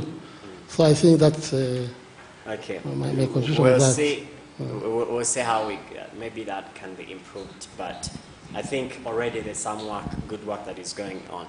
So audience questions, comments, inputs. I don't know, since I hijacked the moderator onto my, the MC onto my panel, I don't know who's going to keep time here. But no, how many questions can we take? We have time. Huh? We have time. Okay. Yes, let's get the first set of questions. You tell us where you're from and who you want to answer your question. Okay, mine is not a question, it's a kind of a contribution. I'm Emmanuel from Internet Society, Rwanda chapter. My contribution is, whenever we try to discuss on the issue of the internet, I want us to go further to the infrastructure perspective. Because in most cases, when we are discussing issues like data governance, things that, we tend to focus on service, and yet we lose focus. For us at Internet Society, we curate data that tells us the life of the internet, and normally all we do is just to make sure that the internet is for everyone. How can internet be for everyone if it is not open? How can internet be for everyone if we are not globally connected? And how can internet be for everyone if my security is undermined? And how can we be on this infrastructure if I cannot trust each other? I'm with my neighbor and I cannot trust my neighbor. Is the issue. So for us, our recommendation is just to come higher to the other level where maybe we can discuss issues like infrastructure. Here we are discussing about splinternet or internet fragmentation. In its essence, we are trying to discuss parameters at the end. What happens at the end? Here the issue is what we have invested that has brought us here to what we are discussing about. So, in as much as we are discussing this, we have what we call Internet Impact Assessment Toolkit, where we try to highlight properties of the Internet. I mentioned a few of them, and their implication, maybe those who are in policymakers and those who are doing their work around data governance, maybe they can take time to go through those documentation and then bring us some kind of ideas in a forum such as this, so that maybe we don't undermine what we are protecting. Internet is for all of us, and it's our vision that the internet should be for everyone. And if we are to benefit from it, we need to make sure that it serves all of us. So I would just pause here, but make sure that maybe I try to communicate this message that if the infrastructure is broken, it's not the issue of the service provider. Because service provider is also one of the stakeholders that are contributing to the stability of the internet. And in most cases, we tend to blame them because of our irresponsibility. It's the time to inform users that they have responsibility to educate themselves, so that maybe in this case, they try to know exactly if the road, to simply say, has an issue. It's not the issue of policeman who is guiding what happens there, or who is doing the protocol issue there. It's an issue, a general issue that needs the entire community to deal with it. And I think that when we get there, we can just have a common ground. But whether we are dealing with this one, we need to ensure that those critical, those fundamentals are upholded, because we will end up maybe undermining what we are protecting. If I get you correctly, you're saying that mitigating internet fragmentation is a job for all of us. It's Sure. not just the supplier, it's not just maybe the consumer, but literacy is part of it as well. Yeah, sure. Say internet literacy, if I may call it internet literacy. Yeah, so sure. Let's take another question. Thank you so much. My name is Kiza. I'm from SH Keller Attorneys as a legal practitioner. My question rotates around internet data security and privacy. Well, it's very interesting that the gentleman on the right was advocating, of course, in regards to how can we access information, but also the government trying to avail all this information that could be useful for the public. But I understand from my own experience, I also have issues in regards to how do we access open source internet, and what the risk that we subject ourselves to. Probably most of you have experienced this. You get to register, for example, for a particular event or even for a particular service through either a private sector platform or even a government institution. Then the next time you get to receive all these phishing emails, they get to use your data without your consent to either commercialize it, to sell you things that you didn't really even intend to buy, or even getting to feed information that you didn't really intend to receive. So this now exposes us to a risk of our privacy in regards to that, but also how our data is commercialized and used. But even we can think in a broader way, the malicious institutions which want to harm us, how they get to access our data and use it. So how do you strike a balance in regards to, you know, regulating and governing all these spaces in view of, you know, open space internet, but also of our security and privacy? Thank you. So, these two gentlemen, who do you want the question? Both could answer it. Okay. Let's take one. Thank you. I'm Jules from Internet Society, Rwanda Chapter 2. Next time we get questions on this other side. Yes, good. I have one question to the BSC man here, and the continuity will be to Lura. Then we are talking about internet fragmentation. That's great. It's a great topic. And we are lucky enough in our country, we don't have shutdowns, as they mentioned. But I think we have what we call internet throttling. I don't know if this is a popular term for everyone, but... Don't worry, they will explain it. Yes. Internet throttling. Yes. But first question, what is your position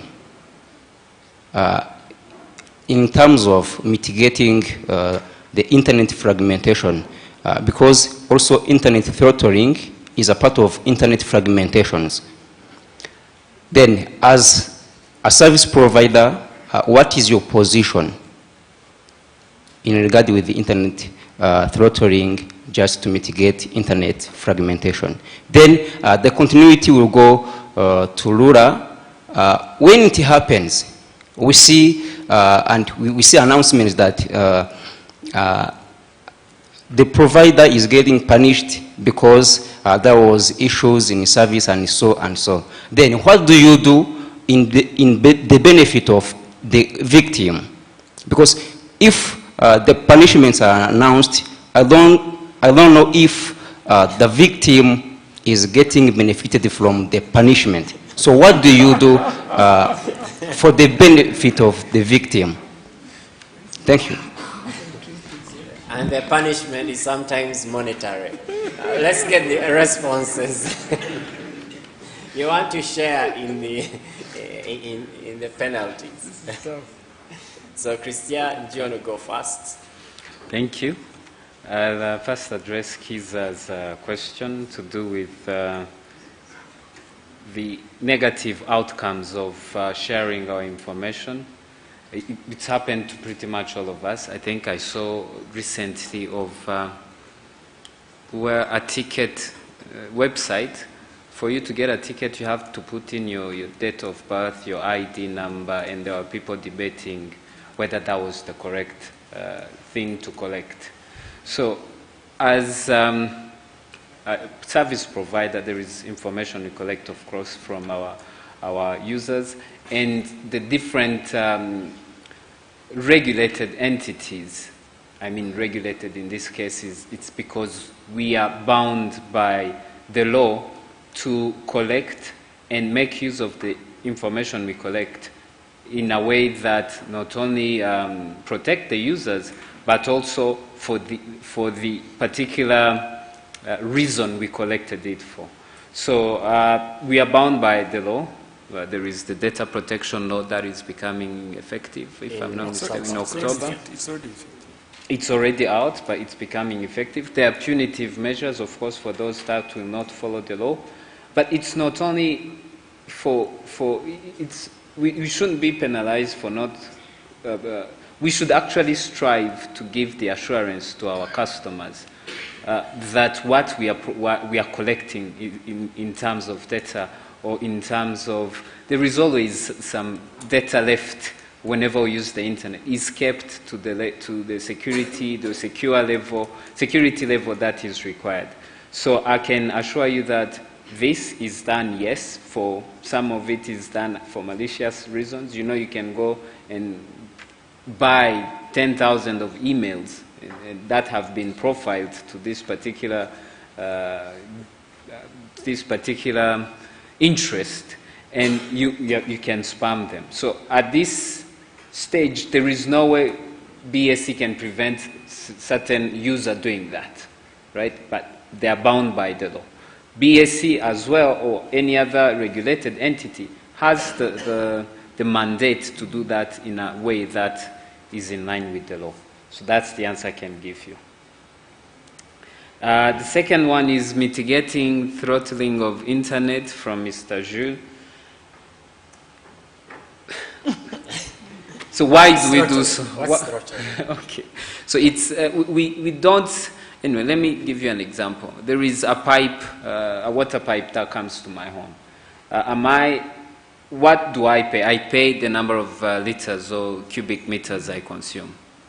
That's gigabyte, if I take that analogy in internet. But there is where you can also buy the speed, or what do you call this? The speed of flow of water? What is it called? You can buy how many liters per minute you can have. There is no such analogy because we pay for cubic meters. Yes, but if there was a way to buy a larger ticket, a larger pipe or a smaller pipe, depending on what you do, what you need that water for. So, as water is a finite resource, connectivity pipes also have limited capacities.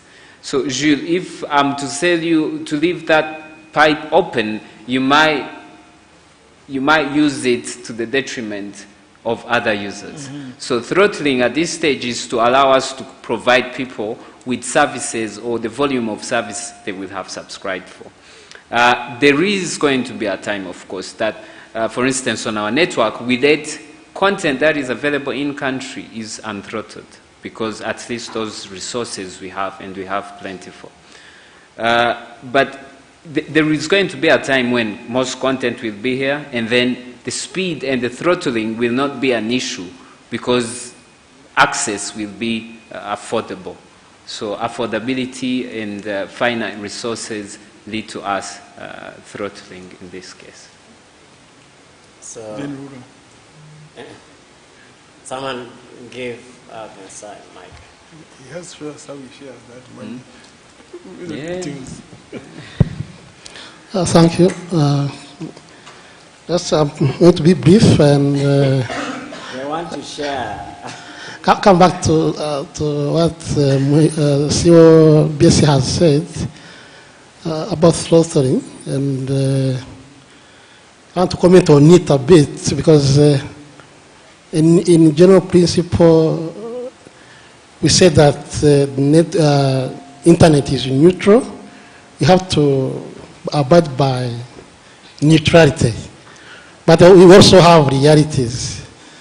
So, as the CEO has said, for example, I can give you some examples of something that we are doing, at least to have that international content local, because we now we do have now what you call Google Cache, Akamai, all those content are cached in the country. So when they have already been downloaded, every one citizen can access it locally.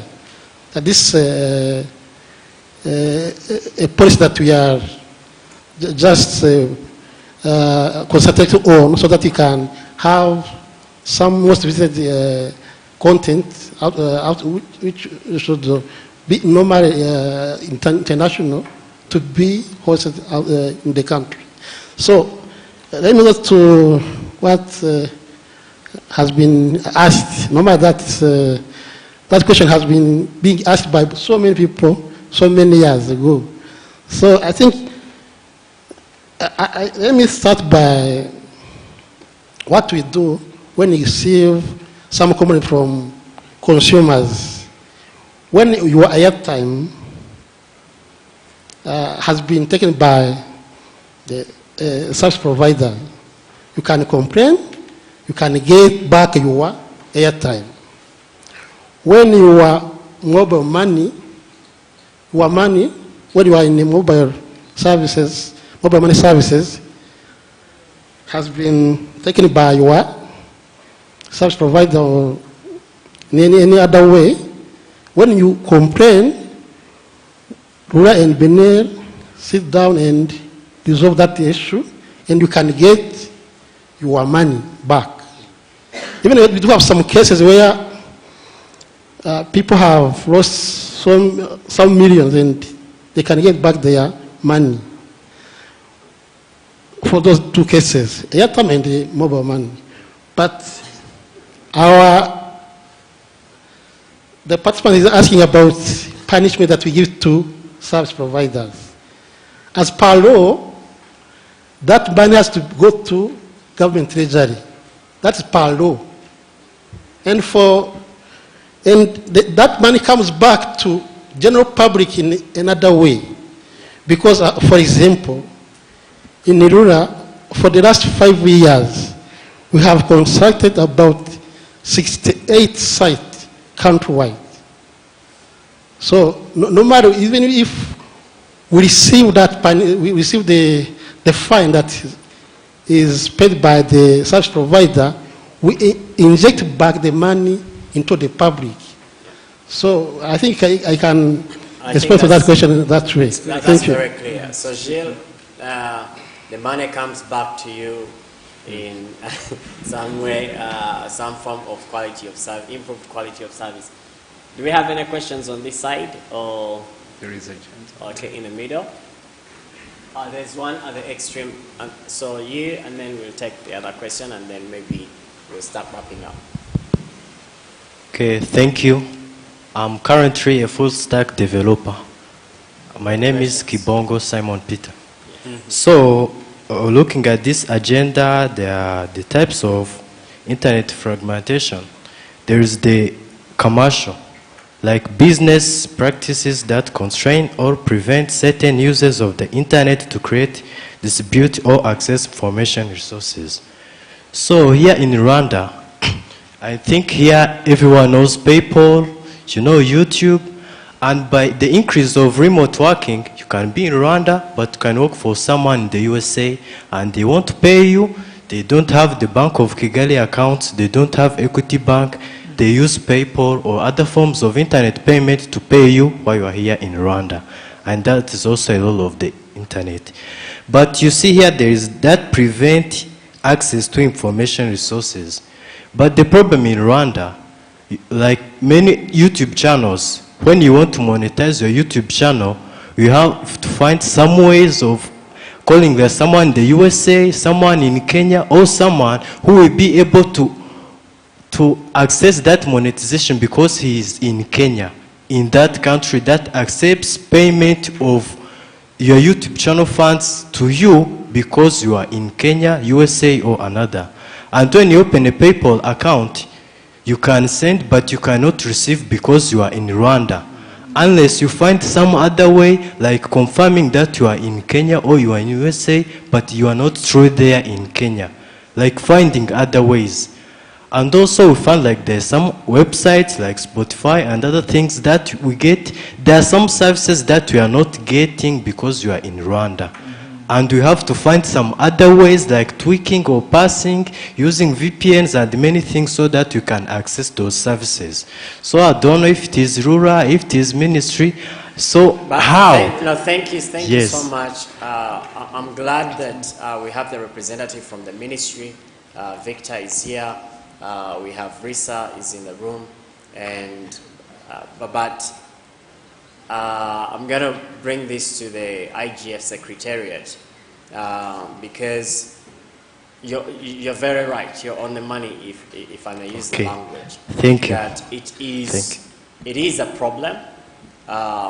Amazon merchant accounts, PayPal merchant accounts, several of these. Actually, even Apple only recently, where we added, I think, Rwandan cards were not being accepted in the Apple Store.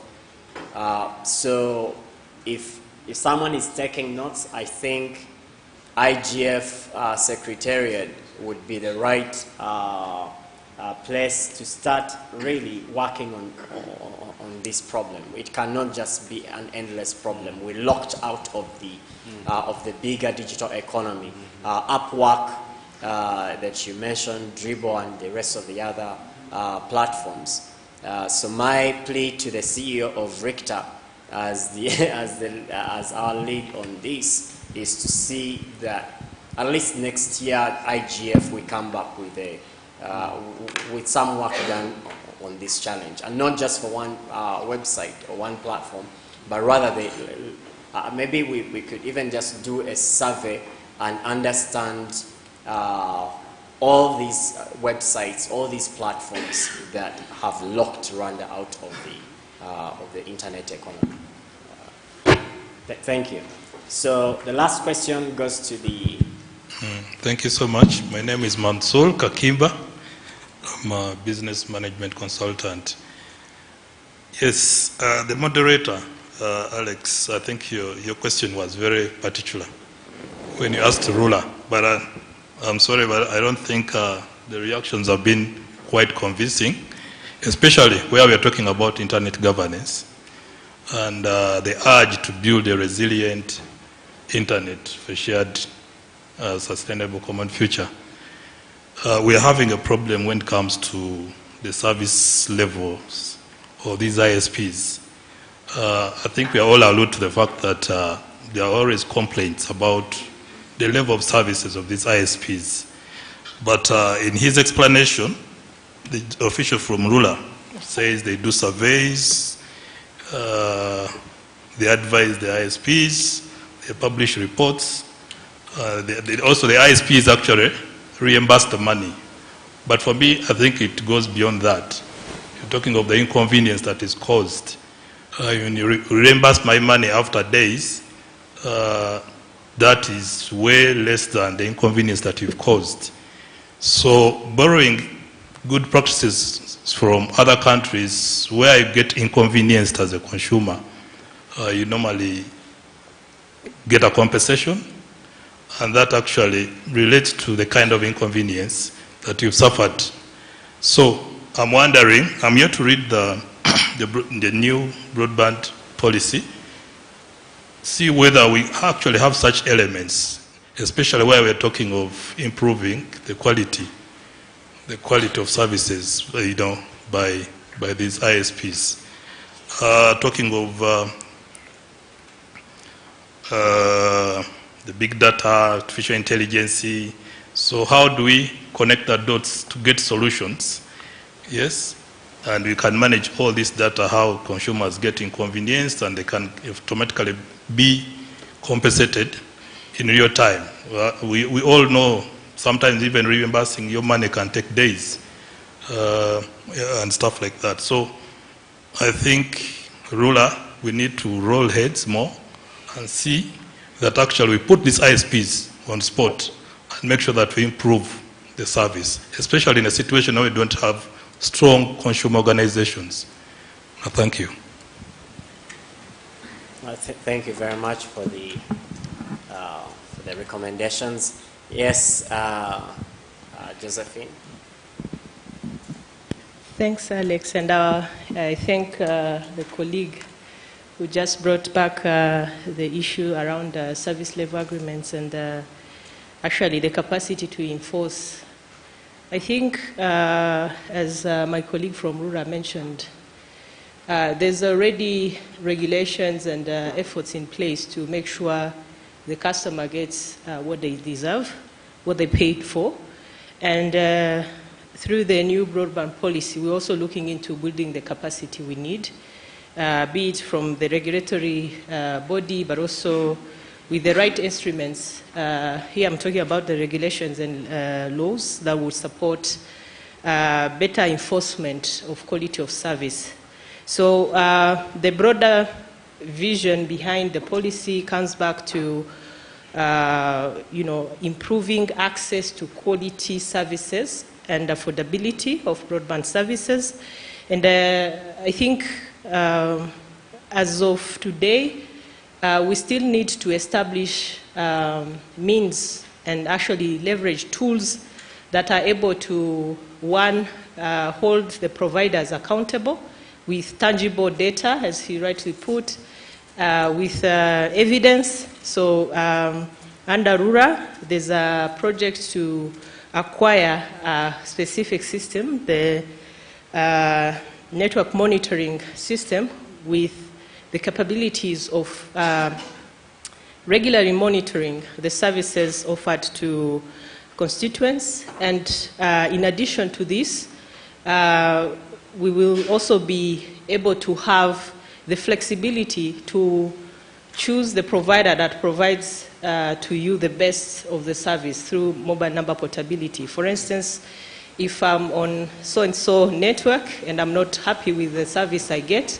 I'll be able to switch to the other one without necessarily having to change my number. So like today, you needed to have 2 different SIM cards, and not easy to always, keep updated your contacts that you switched from A to B. So it's going to be much easier. So I would say that it's a journey, but we are very much aware of the gaps and the needed, I would say, additional efforts to make sure Rwandans get quality services, but also in a, I would say, sustainable manner, since one of the most, I would say, preventive challenge from adoption was around affordability to the general citizenry, but also value perception, which goes back to the awareness and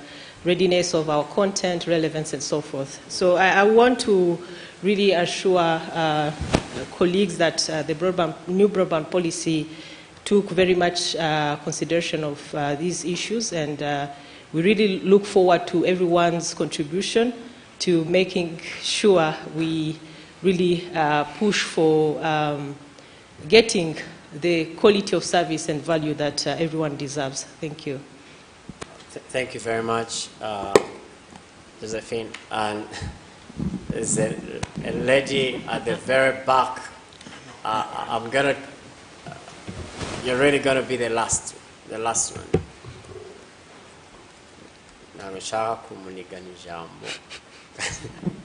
Sorry, my name is Roseline Wasengenzi. I am a Google Workspace administrator, or I would say consultant within Incentral.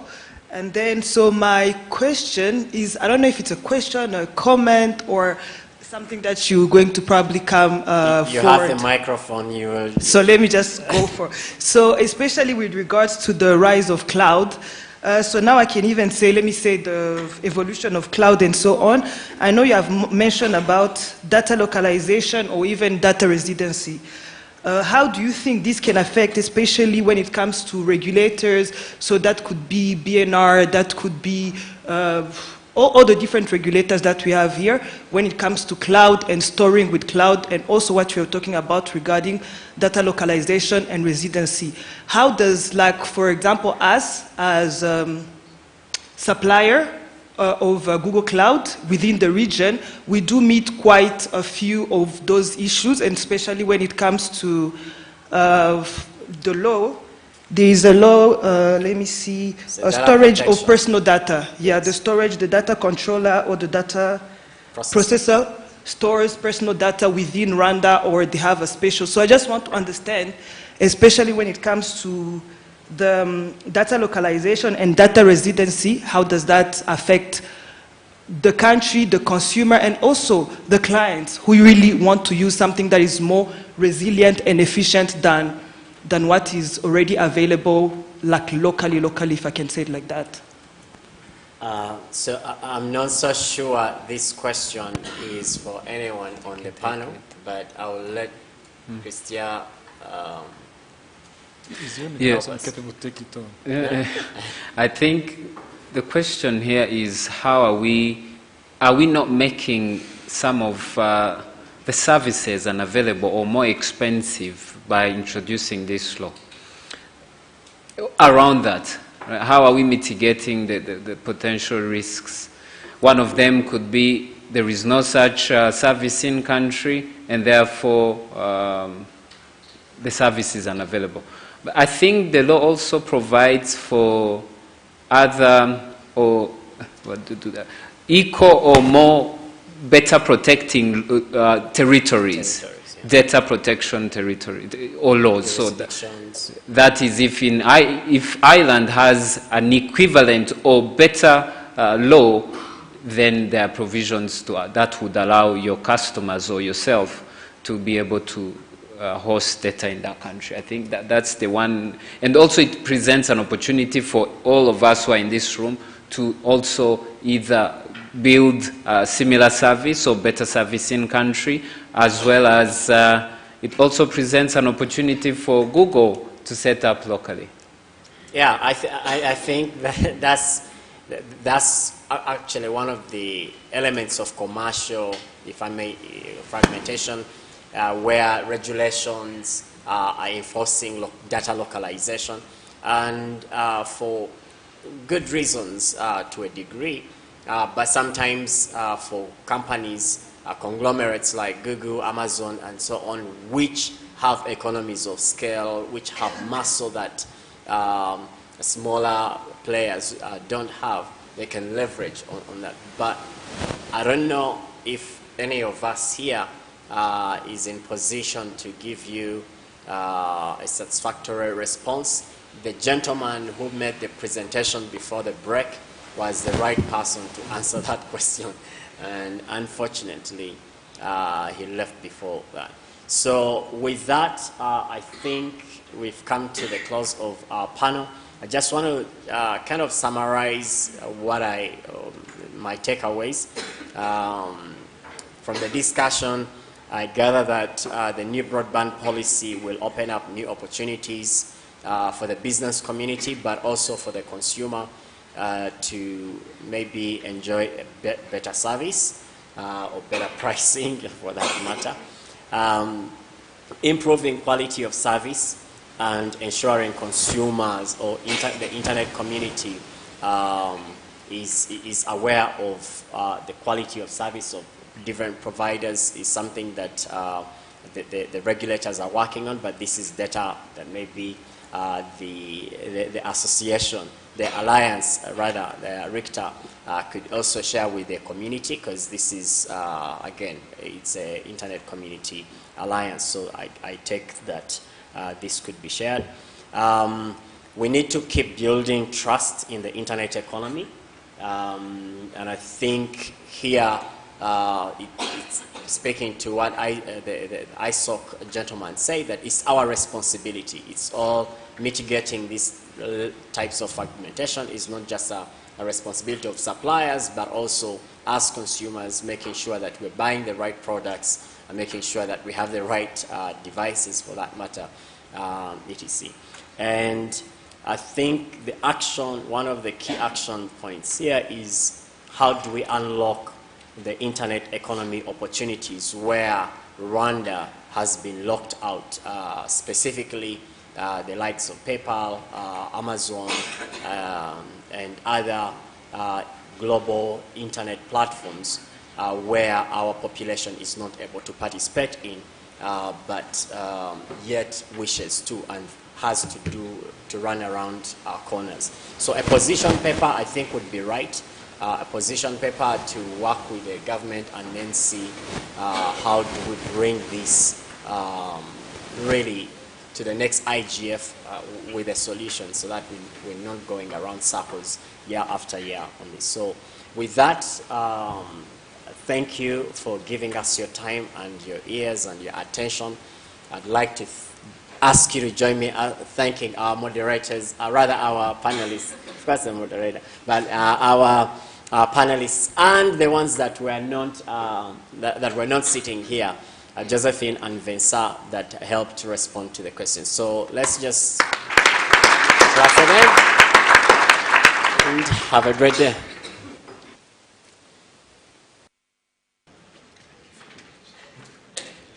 I hand back to this gentleman. Thank you very much.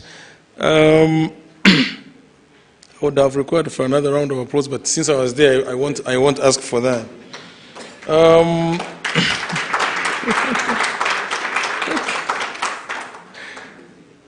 Thank you. We'll be breaking up for lunch shortly, but after listening to one other presentation from one of our other very important subscribers to this topic, and one of the key veterans of digital transformation, not just in Rwanda, but globally. Norman Schreppel has been active in this industry in very many countries around the world. He's the head of digital transformation and digital economy at GIZ Rwanda. And he's going to tell us about digital transformation, its promise, and its shortfalls. Norman, I could have been spelling your name wrongly, but when you get here, please tell them exactly what your name is. Thank you very much. Can we clap hands for Norman?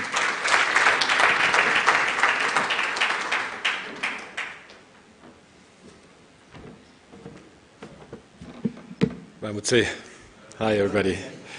I have one of these difficult German names nobody can actually pronounce, so don't mind. It's Schreppel, but very difficult. I think it's nice to connect to this discussion because I'm talking also to some extent about fragmentation, but in a different sense. The topic I was giving to is kind of the potentials and pitfall of digital transformation, which is, again, huge, obviously. And let me try, if I can actually enlighten you to some extent. Since I kind of, somehow I'm new to the country, so I want to introduce myself a little bit and to get an idea who am I, and then I want to know who are you. But first of all, I'm an anthropologist by training. You might want to ask what the heck is an anthropologist doing among us, but I will tell you just now. When I was 19, I created my company selling websites by then, which was in 1998 or so, and this was good money doing websites by this time. These days, it's a bit different. I love tech, like all of us, I guess, in this room. Thanks for the intro, but indeed, I have been in different countries, working extensively in South Africa, in Tunisia, in Rwanda, Brazil. I have a house in Mayanja, in Bugazera, because I was here 10 years ago, and so I constructed my little house in Mayanja. I don't know who knows it, but it shows. I wanted to show you, like I'm kind of rooted in Rwanda to some extent, since I was here between 2010, 11, 12 as a PhD student by then, working on Rapid SMS and OpenMRS. And I'm now heading a cluster which we call Digital Economy and on the digital transformation, which basically is a different projects of German Development Corporation and GIZ, where we have different topics, and I will tell you a little bit about it, but we can do this over the lunch. Now that's me, and I'm wondering kind of, who are you? So I just want to know, like, who in the room is a tech provider? Who can offer technology? 1, 2, 3, 4. There's one. Good. So somehow, it's not the biggest crowd in the room. Who is from the public sector? Okay, there. A bit more. Good. Private sector in large? Okay. Yeah. Some of you represent, I think, several of these categories. Research, academia. Anybody? Okay. And then civil society. Anybody kind of feels like representing civil society? Great. So I want to know more about you, maybe over lunch, but it's also in a good exercise what IGF actually wants to represent, having different people on the table and talking about about the same thing maybe from a different topic. And this panel was great now because I saw the spirit of the IGF somehow coming out and saying, you know, like, regulator, bring us this, and the regulator is saying, no, but we can't, and no, but we can't is wrong, but it's more complicated. So I think it's this kind of spirit we need to have. By the way, I was negotiating with PayPal for years to bring it to North Africa, and there's so many reasons why they don't come. So it's actually not an easy discussion. But what I learned is kind of there's always hacks, and you can build things yourselves, and you connect now these days to also global infrastructures to some extent. From Rwanda, for example, and this is maybe something I want to push to also in my presentation. Now, the digital transformation in large, for me, is these days, in many contexts, an unused potential. It's normally like not what you hear when we talk about the digital transformation, because we talk about potentials, we talk about, like what's coming. But in many, many, many sense, I think there's so much more we should do and we can do. And I'm giving you some numbers on the opportunities. We heard about it, but kind of the contribution to GDP, and this is like in large, as you can see, is enormous of the digital economy. By 2023, if you look at the statistics, up to 30% to GDP contribution could come out of the digital economy. Obviously, there is kind of a more narrow sense to understand it, kind of the IT industry itself, but in large, kind of how the digital economy would be defined as technologies, forming industries, and the GDP basically is a third or almost a third already today.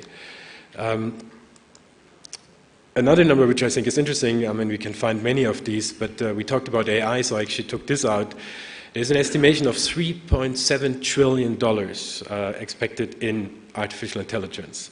Now, let's say Rwanda takes 0.5% of this market, which basically triples the GDP of Rwanda itself just by accessing a market like this. So the potential, again, AI and other technologies will bring out is enormous. And then something Rwanda knows very well is kind of how public service delivery and digital administration can actually enhance many, many different areas for citizens, but certainly also for companies, just taking out, for example, the statistics. Who of you knows the Gartner's hype curve? I mean, this is normally something shown very often. Anybody familiar with that? Maybe short hands up? No? So maybe a few words about it. It's the idea of how technology has actually been discussed in the ecosystem or in public. So it's kind of triggering. There's a huge hype around it. Everybody talks about it. Like these days, we don't hear too much about blockchain, but 2 years ago, blockchain, I think everybody who talked about this in this room about it. So it was kind of on the top of this hype. And it dipped somehow these days.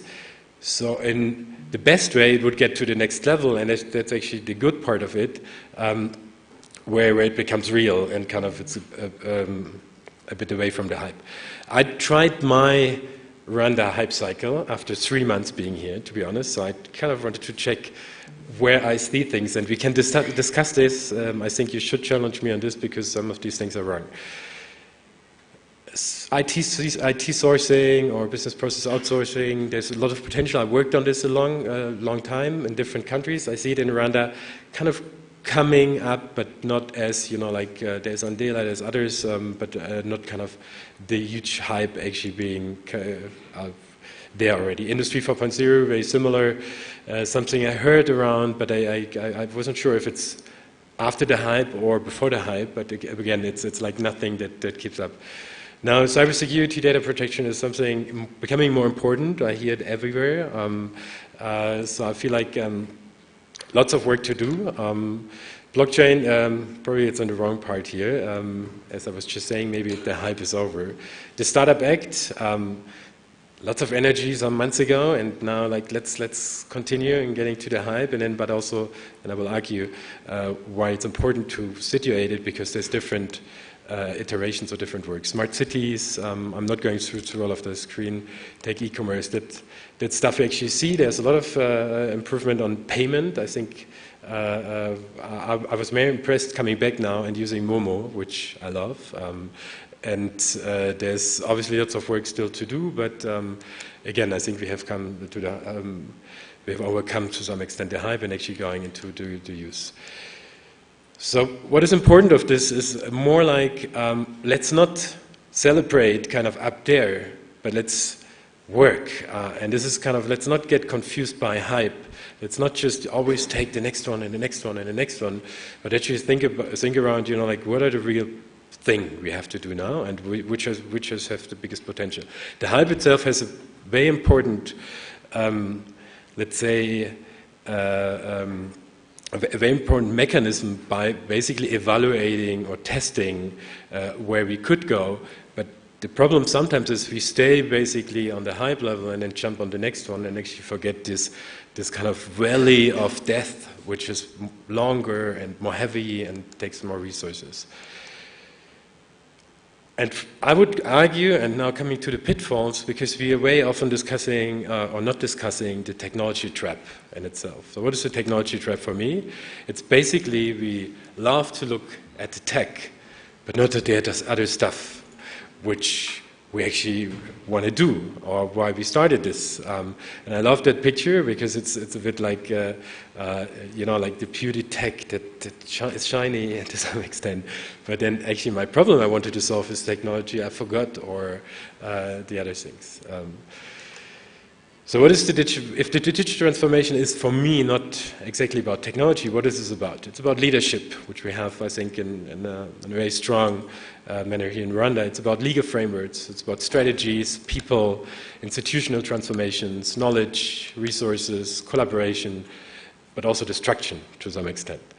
And if we don't address many of these different levels or areas, we're kind of looking at the beauty of tech, but maybe not on the other things that we actually have to address, and we don't overcome maybe the discussion about like on the hype level and don't really get it into use for us.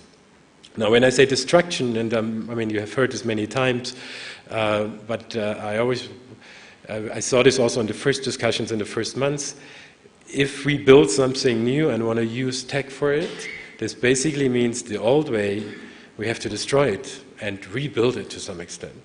And this rebuilding takes quite some time, it takes quite some resources, it takes courage and braveness, creativity. So this kind of reconstructing is, I think, a very, very important part of it where we have to invest. Something also I feel like sometimes we forget is about the why do you even want to use technology in itself? And normally this is very clear. We should address problems. And I want to give you also a story here the other day. I don't know who was saying it, and some of you must have been in the room. There was a discussion on, like, should we give out smartphones, or how should we give, as part of the Connect Rwanda initiative, give out the smartphones? And there were a couple of people saying, I don't need a smartphone, I need a bike. And I think this person is probably right, like he would benefit more from the bike than actually having the smartphone. But this should keep us thinking, like, what can we do to make sure he's actually not needing the bike anymore, because the smartphone can be much more powerful of that person, but in like this very particular moment, his problem is probably about mobility or transporting stuff or other things, which the smartphone itself would probably not use. And I think when I just arrived in Rwanda a couple of months ago, the president was just touring the country, and then he came back, and I think reminded all of us we need to understand actually the problems of people and talk to them and integrate them. And I think this is very true also if you talk about the digital transformation. Let's think about the problems we're trying to solve, and how, and then later comes like how can technology actually solve these problems. So I want to give 4 kind of recommendations. One thing we try to do, and we push everybody who's working with us, bring in users. I remember 2006 or so, I was in Cape Town at the University of Cape Town, and it just have built a new department, the computer science division of the university, and they called it, I think,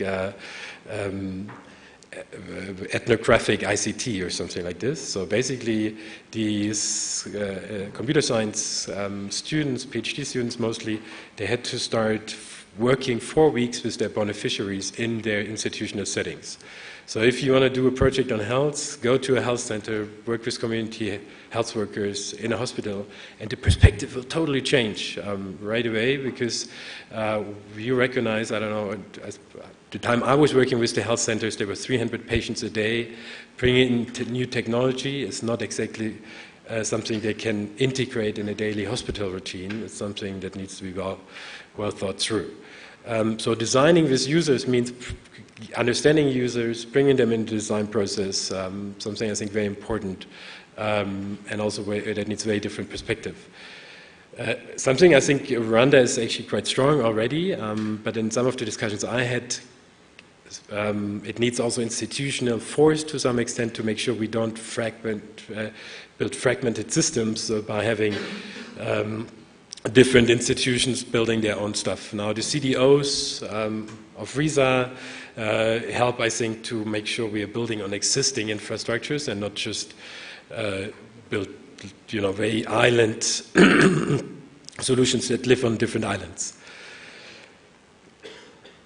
I think one of the largest issue I have now experienced over the past years, and this has been also the first discussions here, is who owns a product? Because very often the problem giver is maybe not the product owner if it's about tech.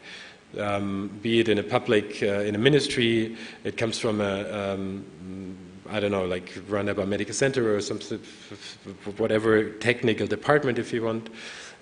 They are not exactly those who host technology or who sign service level agreements. So what is actually the governance of projects or solutions or technology? The same is true for companies, and the same is also true for any other kind of project. And there's little discussion on the operational model. There's been very, very good examples in Rwanda, like Irembo, on how you could build actually operational models that are sustainable, that can be sustained. This comes from a development partner perspective, because we see lots of our projects that we give in, we don't want to own. We want to make sure they're actually owned by somebody else, and this they will be sustained after. So it's very important to have these kind of discussions. And again, this I was saying, there's no quick technical fix. There is politics. There is sometimes urgencies. So we have to build things in 4 months and 5 months. But I think all of us, we know these kind of bigger transformations we're trying to do here cannot be done in 3 or 4 or 5 months. So there, I think, needs to be always a good balance on how to have, quick wins, but maybe also a more midterm and longer term vision on how these kind of things can be built. Now, this is a thing you do at the IGF, so I do this also, is kind of the multi-stakeholderism that I think is important for all our projects, and I will end actually with this. What is multi-stakeholderism at the IGF? I think I've been the IGF, I think, the last 10 years or so, and very different ones. I still believe it's one of the best mechanisms to bring in different perspectives and really also be critical and make it better through this. If you are a tech provider and you try to build something for the health sector, there's no way you can do this without, like the government institutions working on this. There's no way maybe also to integrate professionals out of this, so something mandatory in our work. And the same is true for all the discussions on regulations that we heard and other things. Multi-stakeholderism, on the other hand, is very heavy, and it